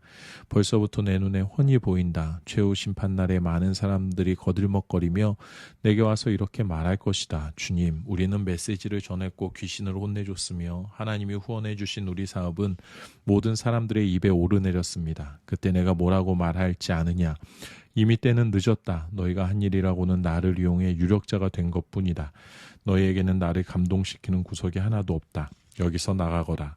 내가 너희에게 하는 이 말은 너희 삶에 덧붙이는 장식이나 너희 생활 수준을 높여주는 리모델링 같은 것이 아니다. 내 말은 주춧돌과도 같아서 너희는 내 말 위에 인생을 지어야 한다. 너희가 내 말을 너희 삶으로 신천하면 너희는 든든한 바위에 집을 지은 현명한 목수 같다. 비가 퍼붓고 강물이 넘치고 돌풍이 쳐도 그 집은 끄떡없다. 바위 위에 꼿꼿이 서 있다. 그러나 너희가 내 말을 성경 공부 때만 사용하고 삶으로 실천하지 않으면 너희는 모래사장에 집을 지은 미련한 목수와 같다. 폭풍이 몰아치고 파도가 거세지자 그 집은 맥없이 무너지고 말았다. 예수께서 말씀을 마치시자 무리에게서 박수가 터져 나왔다. 그들은 한 번도 이런 가르침을 들어본 적이 없다. 예수께서 자기가 말한 그대로 살고 있음이 분명했는데 이는 그들의 종교 교사들과는 아주 대조적이었다. 이것이야말로 그들이 여태까지 들어본 것 중 최고의 가르침이었다. 마태복음 8장. 무리의 환호 소리가 아직도 귀에 쟁쟁한데 예수께서 산에서 내려오셨다. 그때 한 나병 환자가 다가와 예수 앞에 무릎을 꿇고 간청했다. 주님, 원하시면 제 몸을 고쳐주실 수 있습니다. 예수께서 손을 내밀어 그에게 대며 말씀하셨다. 내가 원한다. 깨끗하게 되어라. 그러자 그 즉시 나병의 모든 증상이 깨끗이 사라졌다. 예수께서 말씀하셨다. 온 동네에 말하고 다니지 마라. 하나님께 합당한 감사의 표시를 가지고 제사장에게 가서 내 나은 몸을 조용히 보여라. 내 말이 아니라 깨끗해져서 감사하는 내 삶이 내가 한 일을 증거할 것이다. 예수께서 가버나움 마을에 들어서시자 로마군 지휘관 하나가 당황한 표정으로 다가와 말했다. 주님, 저의 종이 병들었습니다. 걷지도 못하고 고통이 심합니다. 예수께서 말씀하셨다. 내가 가서 고쳐주겠다. 그러나 지휘관은 이렇게 말했다. 아닙니다. 그렇게 수고하실 것 없습니다. 그저 명령만 내리시면 저의 종이 낫겠습니다. 저도 명령을 받기도 하고 내리기도 하는 사람입니다. 제가 한 병사에게 가라고 하면 가고 다른 병사에게 오라고 하면 옵니다. 그리고 저의 종에게 이것을 하라고 하면 합니다. 예수께서 크게 놀라시며 말씀하셨다. 하나님을 알고 그분이 일하시는 방식을 훤히 알아야 마땅한 이스라엘 백성 중에서도 이렇게 단순한 믿음은 아직 보지 못했다. 이 사람은 머자나 사방에서 모여들 많은 이방인들의 선봉이다. 그들은 동쪽에서 흘러들고 서쪽에서 쏟아져 들어와 아브라함, 이삭, 야곱과 함께 하나님 나라의 잔치상에 앉을 것이다. 믿음 안에서 자랐으나 믿음이 없는 사람들은 무시당하고 은혜에서 소외된 자들이 되어 이게 어찌된 일인지 의아할 것이다. 예수께서 지휘관을 보시며 말씀하셨다. 가거라, 내가 믿은 그대로 되었다. 그 순간에 그의 종이 나았다. 일행은 베드로의 집 앞에 와 있었다. 예수님께서 그 집에 들어가시니 베드로의 장모가 몸져 누웠는데 열이 불덩이 같았다. 예수께서 그녀의 손을 만지사 열이 떨어졌다. 그녀는 곧 기운을 차리고 일어나 그분을 위해 저녁을 준비했다. 그날 저녁 사람들이 귀신 들려 괴로워하는 많은 사람들을 예수께 데려왔다. 예수께서는 마음에 고통당하는 사람들을 구해주셨고 몸이 아픈 사람들을 고쳐주셨다. 예수께서 이사야의 유명한 설교를 성취하신 것이다. 그가 우리의 아픔을 당하셨고 우리의 질병을 짊어지셨다. 예수께서 호기심에 찬 무리가 점점 늘어나는 것을 보시고 제자들에게 그곳을 벗어나 호수 건너편으로 가자고 말씀하셨다. 그들이 떠나려는데 한 종교학자가 자기도 함께 가도 되는지 물었다. 그는 어디든지 주님과 함께 가겠습니다 하고 말했다. 예수께서 잘라 말씀하셨다. 고생할 각오가 되어 있느냐? 너도 알다시피 우리가 묵는 곳은 인류 호텔이 아니다. 예수를 따르던 또 다른 사람이 말했다. 주님, 부디 며칠 말미를 주십시오. 아버지 장례를 치러야 합니다. 예수께서 거절하셨다. 중요한 일이 먼저다. 내 본분은 삶이지 죽음이 아니다. 나를 따라오너라. 생명을 쫓아라. 그러고 나서 예수께서 배에 오르셨고 제자들도 그분과 함께 있었다. 그러던 중에 풍랑이 무섭게 몰아쳤다. 파도가 배 안으로 들이치는데 예수께서는 곤히 주무시고 계셨다. 제자들이 다급하게 그분을 깨웠다. 주님, 우리를 구해 주십시오. 이러다가 빠져 죽겠습니다. 예수께서 그들을 꾸짖으셨다. 어째서 너희는 이토록 용기 없는 겁쟁이란 말이더냐. 그러더니 일어나셔서 바람에게 잠잠하라, 바다에게 잔잔하라 명령하셨다. 잠잠하여라. 바다는 고요한 호수처럼 되었다. 제자들은 깜짝 놀라서 눈을 비볐다. 이게 어찌된 일인가. 바람과 바다가 그분의 명령에 복종하다니. 가다라 지방에 내린 일행은 미친 사람 둘과 마주쳤다. 그들은 묘지에서 나왔는데 두 사람 모두 귀신의 피해자였다. 그들이 너무 오랫동안 그 지역을 공포에 몰아넣었던 터라 그 길로 다니는 것을 모두가 위험하게 생각했다. 그들이 예수를 보더니 소리 질렀다. 무슨 일로 우리를 힘들게 합니까? 당신은 하나님의 아들입니다. 당신은 아직 여기에 올 때가 아닙니다. 저만치 멀리서 돼지떼가 땅을 파헤치며 먹을 것을 찾고 있었다. 악한 귀신들이 예수께 애걸했다. 우리를 이 사람들한테서 내쫓으시려거든 돼지들 속으로 들어가 살게 해주십시오. 예수께서 말씀하셨다. 좋다, 여기서 나가거라. 그러자 돼지들이 미쳐서 우르르 벼랑으로 몰려가더니 바다에 빠져 죽었다. 돼지를 치던 사람들이 혼비백산하여 달아났다. 그들은 미친 사람들과 돼지떼에게 벌어진 일을 마을 사람 모두에게 말했다. 그 이야기를 들은 마을 사람들은 돼지떼가 익사한 것에 화가 났다. 그들은 무리 지어 와서는 예수께 그곳을 떠나 다시는 오지 말라고 당부했다. 마태복음 9장. 예수와 제자들은 다시 배를 타고 바다를 건너 예수의 고향으로 갔다. 그들이 배에서 내리기가 무섭게 사람들이 중풍병자 한 사람을 들것에 실어 데려와서 그들 앞에 내려놓았다. 그들의 담대한 믿음에 감동하신 예수께서 중풍병자에게 말씀하셨다. 기운을 내어라 아들아, 내가 내 죄를 용서한다. 그러자 몇몇 종교학자들이 수군거렸다. 아니, 저것은 신성모독이야. 예수께서 그들의 생각을 아시고 말씀하셨다. 왜 이리 수군수군 말이 많으냐. 내가 내 죄를 용서한다고 말하는 것과 일어나 걸어가라고 말하는 것 중에 어느 쪽이 더 쉽겠느냐. 내가 인자인 것과 내가 어느 쪽이든 행할 권한이 있다는 것을 분명히 보여주겠다. 이 말을 하시고 예수께서 중풍병자에게 말씀하셨다. 일어나거라, 내 자리를 들고 집으로 가거라. 그 사람은 그대로 했다. 무리는 두려움에 사로잡혔고 하나님이 예수께 권한을 주셔서 자기들 가운데서 그렇게 일하신 것을 기뻐했다. 예수께서 지나시던 길에 한 사람이 세금을 걷는 일에 여념이 없는 것을 보셨다. 그의 이름은 마태였다. 예수께서 말씀하셨다. 나와 함께 가자. 마태는 일어나 그분을 따라갔다. 나중에 예수께서 자신의 가까이 따르는 이들과 함께 마태의 집에서 저녁을 드실 때에 평판이 좋지 않은 인물들이 많이 와서 한데 어울렸다. 예수께서 그런 사람들과 어울리는 것을 본 바리새인들은 발끈하여 예수를 따르는 이들을 비난했다. 사기꾼과 쓰레기 같은 인간들과 가까이 지내다니 당신의 선생의 이런 행동이 무슨 본이 되겠소. 예수께서 들으시고 반박하셨다. 의사가 필요한 사람이 누구냐? 건강한 사람이냐? 병든 사람이냐? 가서 내가 원하는 것은 자비이지 종교 행위가 아니다라는 성경 말씀이 무슨 뜻인지 헤아려 보아라. 내가 여기 있는 것은 소외된 사람들을 초청하려는 것이지 영향력 있는 사람들의 비위나 마치려는 것이 아니다. 얼마 후에 요한을 따르는 이들이 와서 물었다. 우리와 바리새인들은 금식으로 몸과 영혼을 엄격히 훈련하는데 선생님을 따르는 이들은 왜 그렇게 하지 않으십니까? 예수께서 그들에게 말씀하셨다. 즐거운 결혼식 중에는 빵과 포도주를 아끼지 않고 실컷 먹는다. 나중에 허리띠를 졸라맬 일이 있을지 모르지만 지금은 아니다. 정겨운 축하의 모닥불에 찬물을 끼얹는 사람은 없다. 하나님 나라가 임한다는 것은 바로 이런 것이다. 예수께서 계속해서 말씀하셨다. 멀쩡한 스카프를 잘라서 낡은 작업복에 대고 깁는 사람은 없다. 서로 어울리는 천을 찾게 마련이다. 그리고 금이 간 병에는 포도주를 담지 않는 법이다. 예수께서 이 말씀을 마치시자 한 지방관리가 나와서 정중히 절하며 말했다. 제 딸이 방금 죽었습니다. 오셔서 손을 대주시면 그 아이가 살겠습니다. 예수께서 일어나 그와 함께 가시자 제자들이 뒤를 따랐다. 바로 그때 12년 동안 혈루증을 앓아온 한 여자가 뒤에서 슬그머니 다가가 예수의 옷을 살짝 만졌다. 이분의 옷에 손가락 하나만 되어도 내가 낫겠다고 생각한 것이다. 예수께서 돌아서서 여자를 보셨다. 그리고 이렇게 다독여 주셨다. 안심하여라 딸아, 너는 믿음의 모험을 했고 이제 병이 나았다. 그때부터 여자의 몸이 다 나았다. 어느새 그들은 지방관리의 집에 도착해 이야기거리를 찾는 입방아꾼들과 음식을 나르는 이웃들 사이를 헤치고 지나갔다. 예수께서 불쑥 말씀하셨다. 모두 비켜라. 이 소녀는 죽지 않았다. 자고 있다. 그들은 저가 알지도 못하면서 저런 말을 한다고 했다.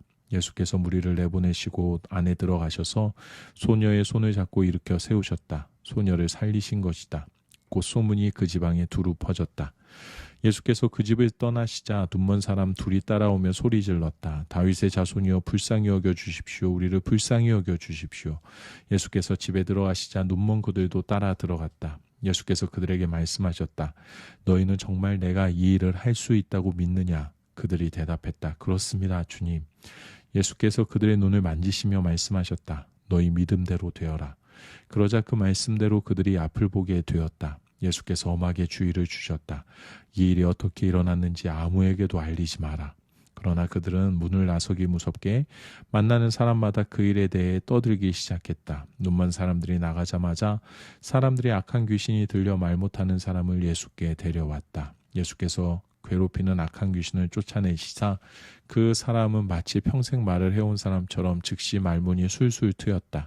사람들이 일어나서 박수갈채를 보냈다. 여태까지 이스라엘에 이런 일은 없었다. 바리새인들은 흥분에 중얼거렸다. 속임수다. 속임수에 불과하다. 아마 마귀가 짜고 한 일일 것이다. 그 후에 예수께서 모든 성읍과 마을을 두루 다니셨다. 그분은 회당 곳곳에서 가르치시고 천국 소식을 알리시고 병든 사람과 상한 심령들을 고쳐주셨다. 목자 없는 양처럼 정처 없이 헤매고 있는 무리를 바라보시는 그분의 마음이 무너져 내렸다. 예수께서 제자들에게 말씀하셨다. 추수할 것이 이토록 많은데 일꾼이 얼마나 적은지 추수할 일손을 달라고 무릎을 꿇고 기도하여라. 마태복음 10장. 그 기도는 곧 응답이 되었다. 예수께서 자기를 따르는 사람들 가운데 12명을 불러 무르익은 밭으로 보내셨다. 그분은 그들에게 악한 귀신을 쫓아내는 능력과 상한 심령들을 자상하게 돌보는 능력을 주셨다. 예수께서 보내신 12명의 이름은 이렇다. 시몬, 그의 동생 안드레, 세베대의 아들 야고보, 그의 동생 요한, 빌립, 바돌로메, 도마, 세금 징수원 마태, 알페오의 아들 야고보, 다데오, 가나안 사람 시몬, 가롯 유다. 예수께서 12명의 추수할 일꾼을 보내시며 이렇게 당부하셨다. 믿지 않은 자들을 회심시키려고 먼 곳부터 다니지 마라. 공공연한 적과 거창하게 싸우려 들지도 마라. 바로 여기 가까이 있는 잃어버린 사람들, 혼란에 빠진 사람들한테 가거라. 그들에게 하나님 나라가 여기 있다고 말하여라.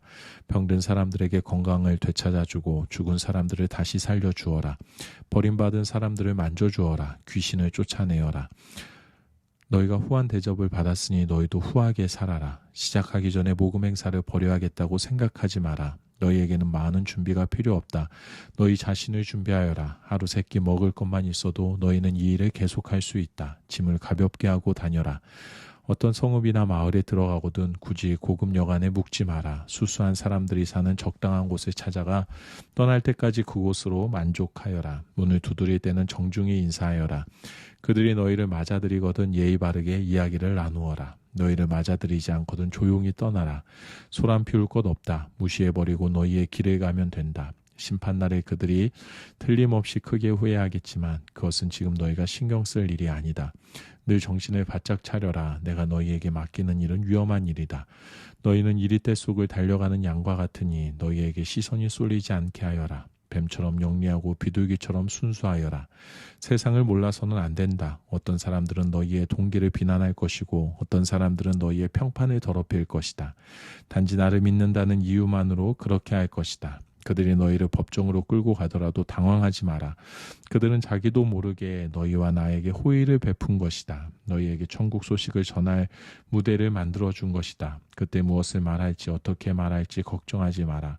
꼭 맞는 말이 떠오를 것이다. 너희 아버지의 영이 필요한 말을 주실 것이다.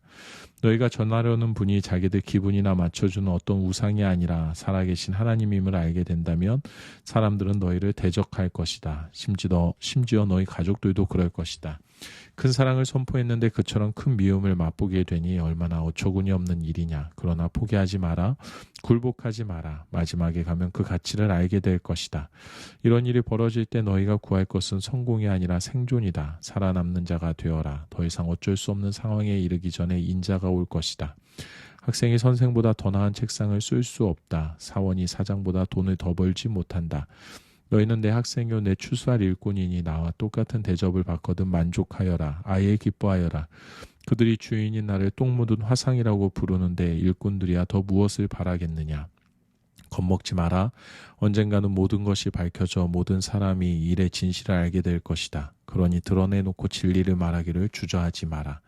괴롭히는 자들이 허세를 부리며 위협한다고 해서 침묵해서는 안 된다. 그들이 너희 존재의 중심인 너희 영혼에 할 수 있는 일이란 아무것도 없다. 너희는 너희 삶 전체의 몸과 영혼을 그 손에 잡고 계시는 하나님만 두려워하면 된다. 애완용 카나리아의 값이 얼마더냐? 푼돈이 아니냐? 그러나 하나님은 그 세계에 일어나는 일을 너희가 신경 쓰는 것보다 더 신경 쓰신다. 그분께서 너희에게 더 정성을 쏟으신다. 세세한 것까지 일일이 돌보시며 심지어 너희의 머리카락까지 다 세신다. 그러니 괴롭히는 자들의 이런저런 말에 겁먹지 마라. 너희는 카나리아 수백만 마리보다 더 귀하다. 세상의 여론에 맞서 내 편을 들어라. 그러면 나도 하늘에 계신 내 아버지 앞에서 너희 편을 들 것이다. 너희가 겁이 나서 달아난다면 내가 너희를 값싸줄 것 같으냐. 내가 삶을 편안하게 해주려고 왔다고 생각하지 마라. 나는 갈라서게 하려고 왔다. 아들과 아버지, 딸과 어머니, 며느리와 시어머니 사이를 분명하게 갈라서게 하려고 왔다. 가족 간의 편안한 인원을 갈라놓아서 너희로 하여금 하나님을 위해 자유롭게 되게 하려고 왔다. 좋은 뜻을 가진 너희 가족이 최악의 원수가 될 수 있다. 나보다 자기 아버지나 어머니를 더 좋아하는 사람은 내게 합당하지 않다. 나보다 아들이나 딸을 더 좋아하는 사람은 내게 합당하지 않다. 물불을 안 가리고 끝까지 나와 함께 가지 않는 사람은 내게 합당하지 않다. 너희의 1차 관심사가 자신을 챙기는 것이라면 너희는 절대로 자신을 얻지 못할 것이다. 그러나 너희 자신을 잊어버리고 나를 바라보면 너희 자신과 나 둘 모두를 얻을 것이다. 이 추수하는 일에 우리는 긴밀히 얽혀 있다. 누구든지 너희가 하는 일을 받아들이는 사람은 너희를 보낸 나를 받아들이는 것이다. 누구든지 내가 하는 일을 받아들이는 사람은 나를 보내신 내 아버지를 받아들이는 것이다. 하나님의 심부름꾼을 받아들이는 것은 하나님의 심부름꾼이 되는 것이나 마찬가지다. 누군가의 도움을 받아들이는 것은 누군가에게 도움을 베푸는 것이나 다름없다. 내가 너희를 부른 일은 큰 일이지만 주눅들 것 없다. 작게 시작하는 것이 최선의 방법이다. 이를테면 목마른 사람에게 냉수 한 잔을 주어라. 베풀거나 받는 지극히 작은 일로 너희는 참된 제자가 된다. 너희는 단 하나도 잃지 않을 것이다. 마태복음 11장. 예수께서 12제자에게 이렇게 당부하시고 나서 계속해서 여러 동네에서 가르치고 전도하셨다. 한편 요한은 감옥에 갇혀 있었다. 그는 예수께서 하고 계신 일을 전해 듣고는 자기 제자들을 보내어 물었다. 우리가 기다려온 분이 선생님입니까? 아니면 아직도 기다려야 합니까? 예수께서 그들에게 말씀하셨다. 가서 지금 벌어지고 있는 일을 요한에게 말하여라. 눈먼 사람이 보고 저는 사람이 걷고 나병 환자가 깨끗해지고 귀먹은 사람이 듣고 죽은 사람이 살아나며 이 땅에 불쌍한 사람들이 하나님께서 자기들 편임을 깨닫는다. 이것이 너희가 기대하던 것이냐? 그렇다면 너희야말로 가장 복된 사람인 줄 알아라. 요한의 제자들이 보고하러 떠나자 예수께서 무리에게 요한에 대해 말씀하셨다. 그를 보러 광야로 나갈 때에 너희는 무엇을 기대했더냐? 주말을 쉬러 나온 사람이더냐? 아닐 것이다. 그럼 무엇이냐? 멋진 양복을 차려입은 교주더냐? 광야에서는 어림도 없다. 그럼 무엇이냐? 예언자냐? 맞다. 예언자다. 너희 평생의 최고의 예언자일 것이다. 그는 예언자 말라기가 내가 내 예언자를 앞서 보내어 내 길을 평탄하게 만들 것이다 라고 말한 그 예언자다. 지금 무슨 일이 벌어지고 있는지 내가 말해주겠다. 역사상 어느 누구도 세례자 요한보다 나은 사람이 없다. 그러나 그가 너희에게 준비시킨 천국에서는 가장 낮은 사람이라도 요한보다 앞선다. 오랫동안 사람들은 스스로 하나님 나라에 들어가려고 애써왔다. 그러나 선지자들의 책과 하나님의 율법을 자세히 읽어보면 알겠지만 그 모든 것이 요한에서 절정에 이르고 요한과 협력하여 천국의 메시아를 위한 길을 예비하고 있다. 이렇게 보면 요한은 너희 모두가 어서 와서 메시아를 소개해 주기를 고대했던 그 엘리야가 맞다. 내 말을 듣고 있느냐? 정말로 듣고 있느냐? 이 세대 사람들을 어떻게 설명할 수 있을까? 그들은 우리는 더 놀고 이야기하고 싶은데 엄마 아빠는 늘 피곤하고 바쁘다고 해요 하고 불평을 늘어놓는 아이와 같다. 요한이 와서 금식하니 사람들은 그가 미쳤다고 했다. 내가 와서 실컷 먹으니 사람들은 내가 술고래며 인간 쓰레기들의 친구라고 했다. 본래 여론조사는 믿을 만한 것이 못되지 않더냐. 음식 맛은 먹어보아야 한다. 그 후에 예수께서 자신이 가장 열심히 일하셨으나 사람들의 반응이 가장 적었던 여러 도시들을 호되게 책망하셨다. 그곳 사람들이 무관심하게 제갈 길로 가버렸던 것이다. 고라시나 너에게 화가 있을 것이다. 베세다야 너에게 화가 있을 것이다.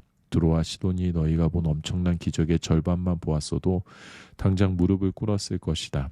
심판날에 그들은 너희에 비하면 가벼운 벌로 끝날 것이다. 가버나움아 내가 잔뜩 점잔을 뺀다만 결국은 지옥에 떨어질 것이다. 소돔 사람들도 너처럼 기회가 있었다면 그 도시가 지금까지 남아 있었을 것이다.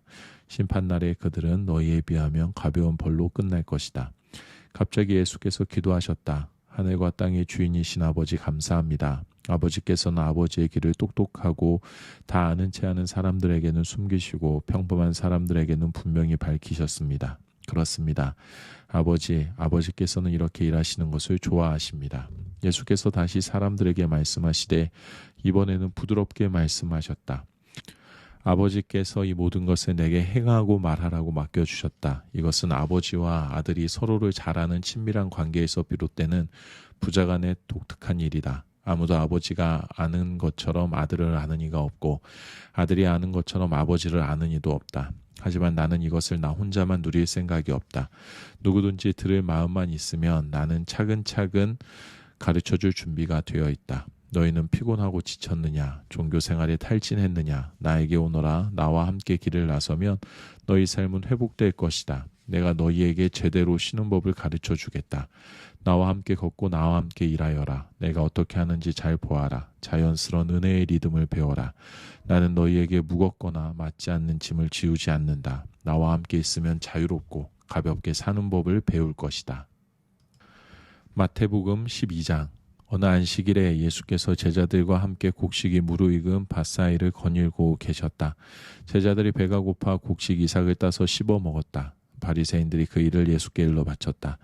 당신의 제자들이 안식일 규정을 어기고 있습니다. 예수께서 말씀하셨다. 정말이냐? 너희는 다윗과 그 동료들이 배고플 때의 한 일을 읽어보지 못했느냐? 그들이 성소에 들어가서 제사장들 외에는 아무도 먹지 못하게 되어 있는 제단에서 간 물려낸 빵을 먹지 않았느냐? 또 너희는 성전에서 직무를 수행 중인 제사장들이 매번 안식일 규정을 어기는데도 죄가 되지 않는다는 것을 하나님의 율법에서 읽어보지 못했느냐? 여기에는 종교 이상으로 훨씬 많은 문제가 걸려 있다. 너희가 만일 나는 경직된 의식보다 유연한 마음을 더 원한다고 한 성경 말씀의 뜻을 조금이라도 안다면 사소한 일로 이렇게 트집 잡지는 않을 것이다. 인자는 안식일의 종이 아니라 주인이다. 예수께서 밭을 떠나 그들의 회당에 들어가셨다. 거기에 한쪽 손이 오그라든 사람이 있었다. 그들은 예수께 안식일에 병 고치는 것이 율법에 맞습니까? 하고 물었다. 예수를 함정에 빠뜨리려고 했던 것이다. 예수께서 대답하셨다. 여기 혹시 자신의 어린 양 한 마리가 골짜기에 떨어졌는데 안식일이라고 해서 그 어린 양을 끌어내지 않을 사람이 있느냐? 하물며 인간에게 친절을 베푸는 것이 짐승에게 친절을 베푸는 것만큼이나 율법에 맞지 않겠느냐? 그러고 나서 예수께서 그 사람에게 말씀하셨다. 내 손을 내밀어라. 그가 손을 내밀자 그 손이 다 나았다. 바리새인들은 발끈해 나가서는 예수를 파멸시킬 방도를 흥분하며 이야기했다. 예수께서 사람들이 자기를 붙잡으려는 것을 아시고 다른 데로 가셨다. 많은 사람들이 따라왔고 예수께서는 그들을 다 고쳐주셨다. 또 그들에게 소문을 내지 말라고 당부하셨다. 이사야가 기록한 대로 하신 것이다. 내가 신중히 택한 종을 잘 보아라. 나는 그를 한없이 사랑하며 기뻐한다. 내가 내 영을 그 위에 두었으니 그가 모든 나라의 정의를 선포할 것이다. 그러나 그는 소리 지르거나 목소리를 높이지 않으며 길가에서 소란을 피우지 않을 것이다. 그는 누구의 감정도 짓밟지 않으며 너희를 궁지에 몰아넣지도 않을 것이다. 어느새 그의 정의가 승리할 것이며 아득히 먼 곳에 믿지 않는 사람들까지도 들려오는 그의 이름만으로 듣고도 희망을 품게 될 것이다. 그 후에 사람들이 귀신 들려 눈멀고 귀먹은 불쌍한 사람을 예수 앞에 데려왔다. 예수께서 그를 고쳐 시력과 청력을 되찾아 주셨다. 그것을 본 사람들이 감동했다. 이 사람은 다윗의 자손이 틀림없다. 그러나 바리새인들은 그 보고를 듣고서 빈정대며 말했다. 마술이다. 소매자락에서 마귀의 속임수를 끄집어낸 것이다. 예수께서 그들의 비방에 맞섰다. 같은 사람에게 서로 상반되는 판결을 내리는 재판관은 자기 말을 무효로 하는 것이다. 늘 싸움질하는 가정은 무너지게 마련이다. 사탄이 사탄을 쫓아내면 어느 사탄이 나만 하겠느냐. 너희가 나를 마귀라고 욕하며 마귀 쫓아내는 마귀라 부른다면 너희의 귀신 쫓아내는 자들에게도 똑같은 욕이 되지 않겠느냐. 그러나 내가 하나님의 능력으로 악한 귀신들을 내쫓는 것이라면 하나님 나라가 확실히 여기 있는 것이다. 환한 대낮에 시퍼렇게 눈을 뜬 건장한 사내의 집에 들어와서 그 살림을 가지고 달아나려면 먼저 그 사람을 묶어야 하지 않겠느냐. 그를 묶으면 집을 깨끗이 털 수 있다. 이것은 전쟁이며 중립지대는 없다. 내 편이 아니라면 너희는 내 적이다. 돕지 않으면 방해하는 것이다. 용서받지 못할 말이나 행동은 없다. 그러나 너희가 고의로 하나님의 영을 끝까지 비방하면 너희를 용서하시는 바로 그분을 물리치는 것이 된다. 너희가 어떤 노예로 인자를 거부하면 성령께서 너희를 용서하실 수 있다. 그러나 성령을 거부하면 너희는 자신이 걸터 앉은 나뭇가지를 톱으로 잘라내는 것이고 용서하시는 그분과의 모든 관계를 너희 자신의 사악함으로 끊어버리는 것이다. 건강한 나무를 키우면 건강한 열매를 거둔다. 병든 나무를 키우면 벌레 먹은 열매를 거둔다. 열매를 보면 나무를 알 수 있다. 너희 생각은 뱀 구덩이와 같다. 너희 생각이 그렇게 더러운데 어떻게 너희 말이 온전할 수 있겠느냐. 너희 말에 의미를 부여해 주는 것은 사전이 아니라 너희 마음이다. 선한 사람은 철마다 선한 행실과 선한 말의 열매를 맺는다. 악한 사람은 과수원의 마른 병과 같다. 내가 너희에게 말한다. 이 부주의한 말 한마디 한마디가 되돌아와서 너희를 괴롭힐 것이다. 결산의 날이 올 것이다. 말에는 막강한 힘이 있다. 말에 신중을 기하여라. 말이 너희를 구원할 수도 있고 너희를 저주할 수도 있다. 나중에 종교학자와 바리새인 몇 사람이 예수를 찾아왔다. 선사님, 당신의 신임장을 보고 싶습니다. 하나님이 함께 하시는 일이라는 확실한 증거를 보여주십시오. 기적이라도 보여주시지요. 예수께서 말씀하셨다. 너희가 증거를 찾고 있으나 엉뚱한 증거를 찾고 있다. 너희는 너희의 호기심을 만족시켜주고 기적에 대한 너희의 욕망을 채워줄 무언가를 바란다. 그러나 너희가 얻게 될 유일한 증거는 증거처럼 여겨지지도 않는 요나의 증거뿐이다. 사흘 밤낮을 물고기 뱃속에 있었던 요나처럼 인자도 사흘 밤낮을 깊은 무덤 속에 지낼 것이다. 심판날에 니느웨 사람들이 일어나 이 세대를 정죄할 증거를 내놓을 것이다. 요나가 설교할 때 그들이 자신들의 삶을 고쳤기 때문이다. 요나보다 더 큰 설교자가 여기 있는데도 너희는 증거를 따지고 있다. 심판날에 시바 여왕이 앞에 나와서 이 세대를 정죄할 증거를 제시할 것이다. 여왕이 지혜로운 솔로몬의 말을 들으려고 먼 땅 끝에서부터 찾아왔기 때문이다. 솔로몬의 지혜보다 더 큰 지혜가 바로 너희 앞에 있는데도 너희는 증거 운운하며 억지를 부리고 있다. 사람에게서 쫓겨난 더러운 악한 귀신은 광야를 이리저리 떠돌며 자기가 들어갈 만한 오아시스, 곧 순진한 영혼을 찾아다닌다. 아무도 찾지 못하면 귀신은 내가 전에 있던 소굴로 돌아가자 하고 말한다. 돌아가 보니 그 사람은 흠 하나 없이 깨끗한데 텅 비어 있다. 그래서 악한 귀신은 달려가서 자기보다 더 악한 귀신을 7이나 끌어모아서는 다 함께 그 사람 안에 들어가 난장판을 벌인다. 결국 그 사람의 상태는 깨끗함을 받지 않았던 처음보다 훨씬 나빠진다. 바로 이 세대가 그렇다. 너희 생각에는 너희가 삶의 쓰레기를 치워내고 하나님 앞에 준비된 것 같을지 모르나 너희는 내 나라의 메시지를 순순히 받아들이지 않았다. 이제 온갖 마귀가 다시 들어오고 있다. 예수께서 아직 무리에게 말씀하고 있는데 그분의 어머니와 형제들이 나타났다. 그들은 밖에서 예수께 말을 전하려고 했다. 누군가 예수께 말씀드렸다. 선생님의 어머니와 형제들이 이야기하려고 밖에 있습니다. 예수께서 직접 답하지 않고 이렇게 말씀하셨다. 내 어머니와 형제들이 누구라고 생각하느냐? 그러고는 제자들을 향해 손을 내미셨다. 잘 보아라. 이들이 내 어머니요 형제들이다. 순종이 피보다 진하다. 내 하늘 아버지의 뜻에 순종하는 사람이 내 형제요 자매요 어머니다. 마태복음 13장. 같은 날 예수께서 집에서 나가 해변에 앉으셨다. 순식간에 바닷가를 따라 무리가 모여들어 예수께서 할 수 없이 배에 오르셨다. 예수께서 배를 설교단 삼아 회중에게 여러 이야기를 들려주셨다. 너희는 어떻게 생각하느냐? 어떤 농부가 씨를 뿌렸다. 씨를 뿌리는데 덜어는 길 위에 떨어져서 새들이 먹어버렸다. 덜어는 자갈밭에 떨어져서 금세 싹이 났으나 뿌리를 내리지 못해 해가 나자 곧 시들어 버렸다. 덜어는 잡초밭에 떨어져서 싹이 났으나 잡초가 짓눌러 버렸다. 덜어는 좋은 땅에 떨어져서 농부가 생각지도 못한 큰 결실을 맺었다. 너희는 듣고 있느냐? 정말로 듣고 있느냐? 제자들이 다가와서 물었다. 왜 이야기로 말씀하십니까? 예수께서 대답하셨다. 너희에게는 하나님 나라를 아는 깨달음이 주어졌다. 너희는 하나님 나라가 어떻게 되어가는지 안다. 그러나 이 선물, 이 깨달음은 누구한테나 있는 것이 아니다. 어떤 사람에게는 주어지지 않았다. 누구든지 준비된 마음이 있으면 언제라도 깨달음과 이해가 막힘없이 흐른다. 그러나 준비된 마음이 없으면 깨달음은 흔적도 없이 금세 사라진다. 내가 이야기로 말하는 것은 그런 이유에서다. 마음을 준비시키고 마음을 열어 깨닫도록 주의를 환기시키려는 것이다. 현재 상태로는 그들은 세상 끝날까지 쳐다보아도 보지 못하고 지칠 때까지 들어도 깨닫지 못한다. 내가 이사야의 예언을 굳이 반복해서 말할 필요가 있겠느냐. 너희 귀가 열렸으나 하나도 듣지 못하고 눈을 떴으나 하나도 보지 못한다. 이 사람들은 머리가 꽉 막혔다. 그들은 듣지 않으려고 손가락으로 귀를 틀어 막는다. 보지 않으려고 나와 얼굴을 맞대지 않으려고 내 치유를 받지 않으려고 두 눈을 징끈 감는다. 그러나 너희는 하나님이 복 주신 눈, 곧 보는 눈이 있다. 하나님이 복 주신 귀, 곧 듣는 귀가 있다.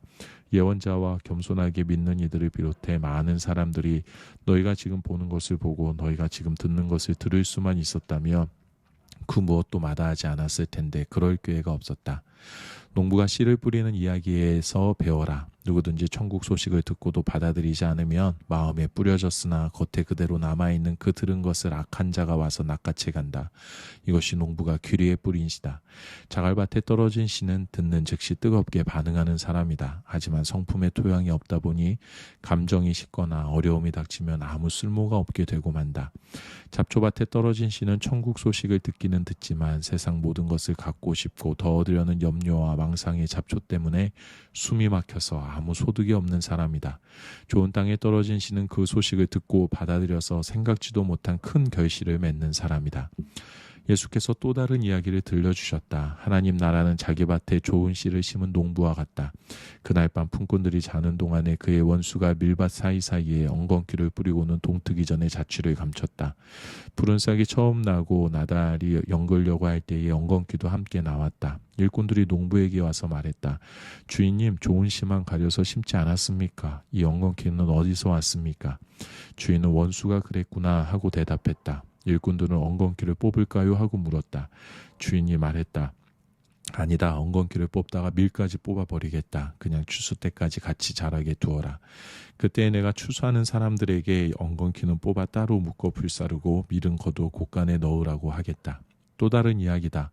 하나님 나라는 농부가 심은 솔씨 하나와 같다. 솔씨는 씨로서 아주 작지만 세월이 가면 독수리들이 그 안에 둥지를 틀 만큼 큰 나무로 자란다.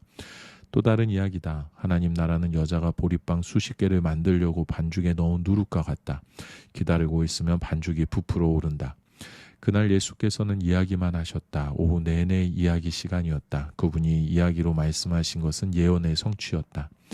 내가 입을 열어 이야기하겠다. 세상 첫날부터 숨겨진 것들을 내가 드러내겠다. 예수께서 회중을 돌려보내시고 집에 들어가셨다. 제자들이 들어와서 말했다.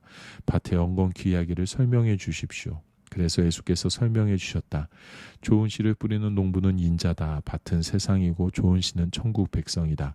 엉겅퀴는 마귀의 백성이고 엉겅퀴를 뿌리는 원수는 마귀다. 추수 때는 시대의 끝이고 역사의 끝이다. 추수하는 일꾼들은 천사들이다. 엉겅퀴를 묶어서 불사르는 장면은 마지막 막에 나온다. 인자가 천사들을 보내어 자기 나라에서 엉겅퀴를 뽑아 쓰레기장에 던지면 그것으로 끝이다. 그들은 높은 하늘에 대고 불평하겠지만 아무도 귀 기울이지 않을 것이다. 그러나 거룩하게 무르익은 삶들은 성숙하게 자라서 자기 아버지의 나라를 아름답게 꾸밀 것이다. 너희는 듣고 있느냐? 정말로 듣고 있느냐? 하나님 나라는 오래도록 밭에 감추어져 있다가 그 곁을 지나가던 사람이 우연히 찾아낸 보물과 같다. 찾아낸 사람은 기뻐 어쩔 줄 몰라서 이게 웬 행제냐 하며 전 재산을 팔아 그 밭을 산다. 하나님 나라는 최고의 진주를 찾아다니는 보석상과 같다.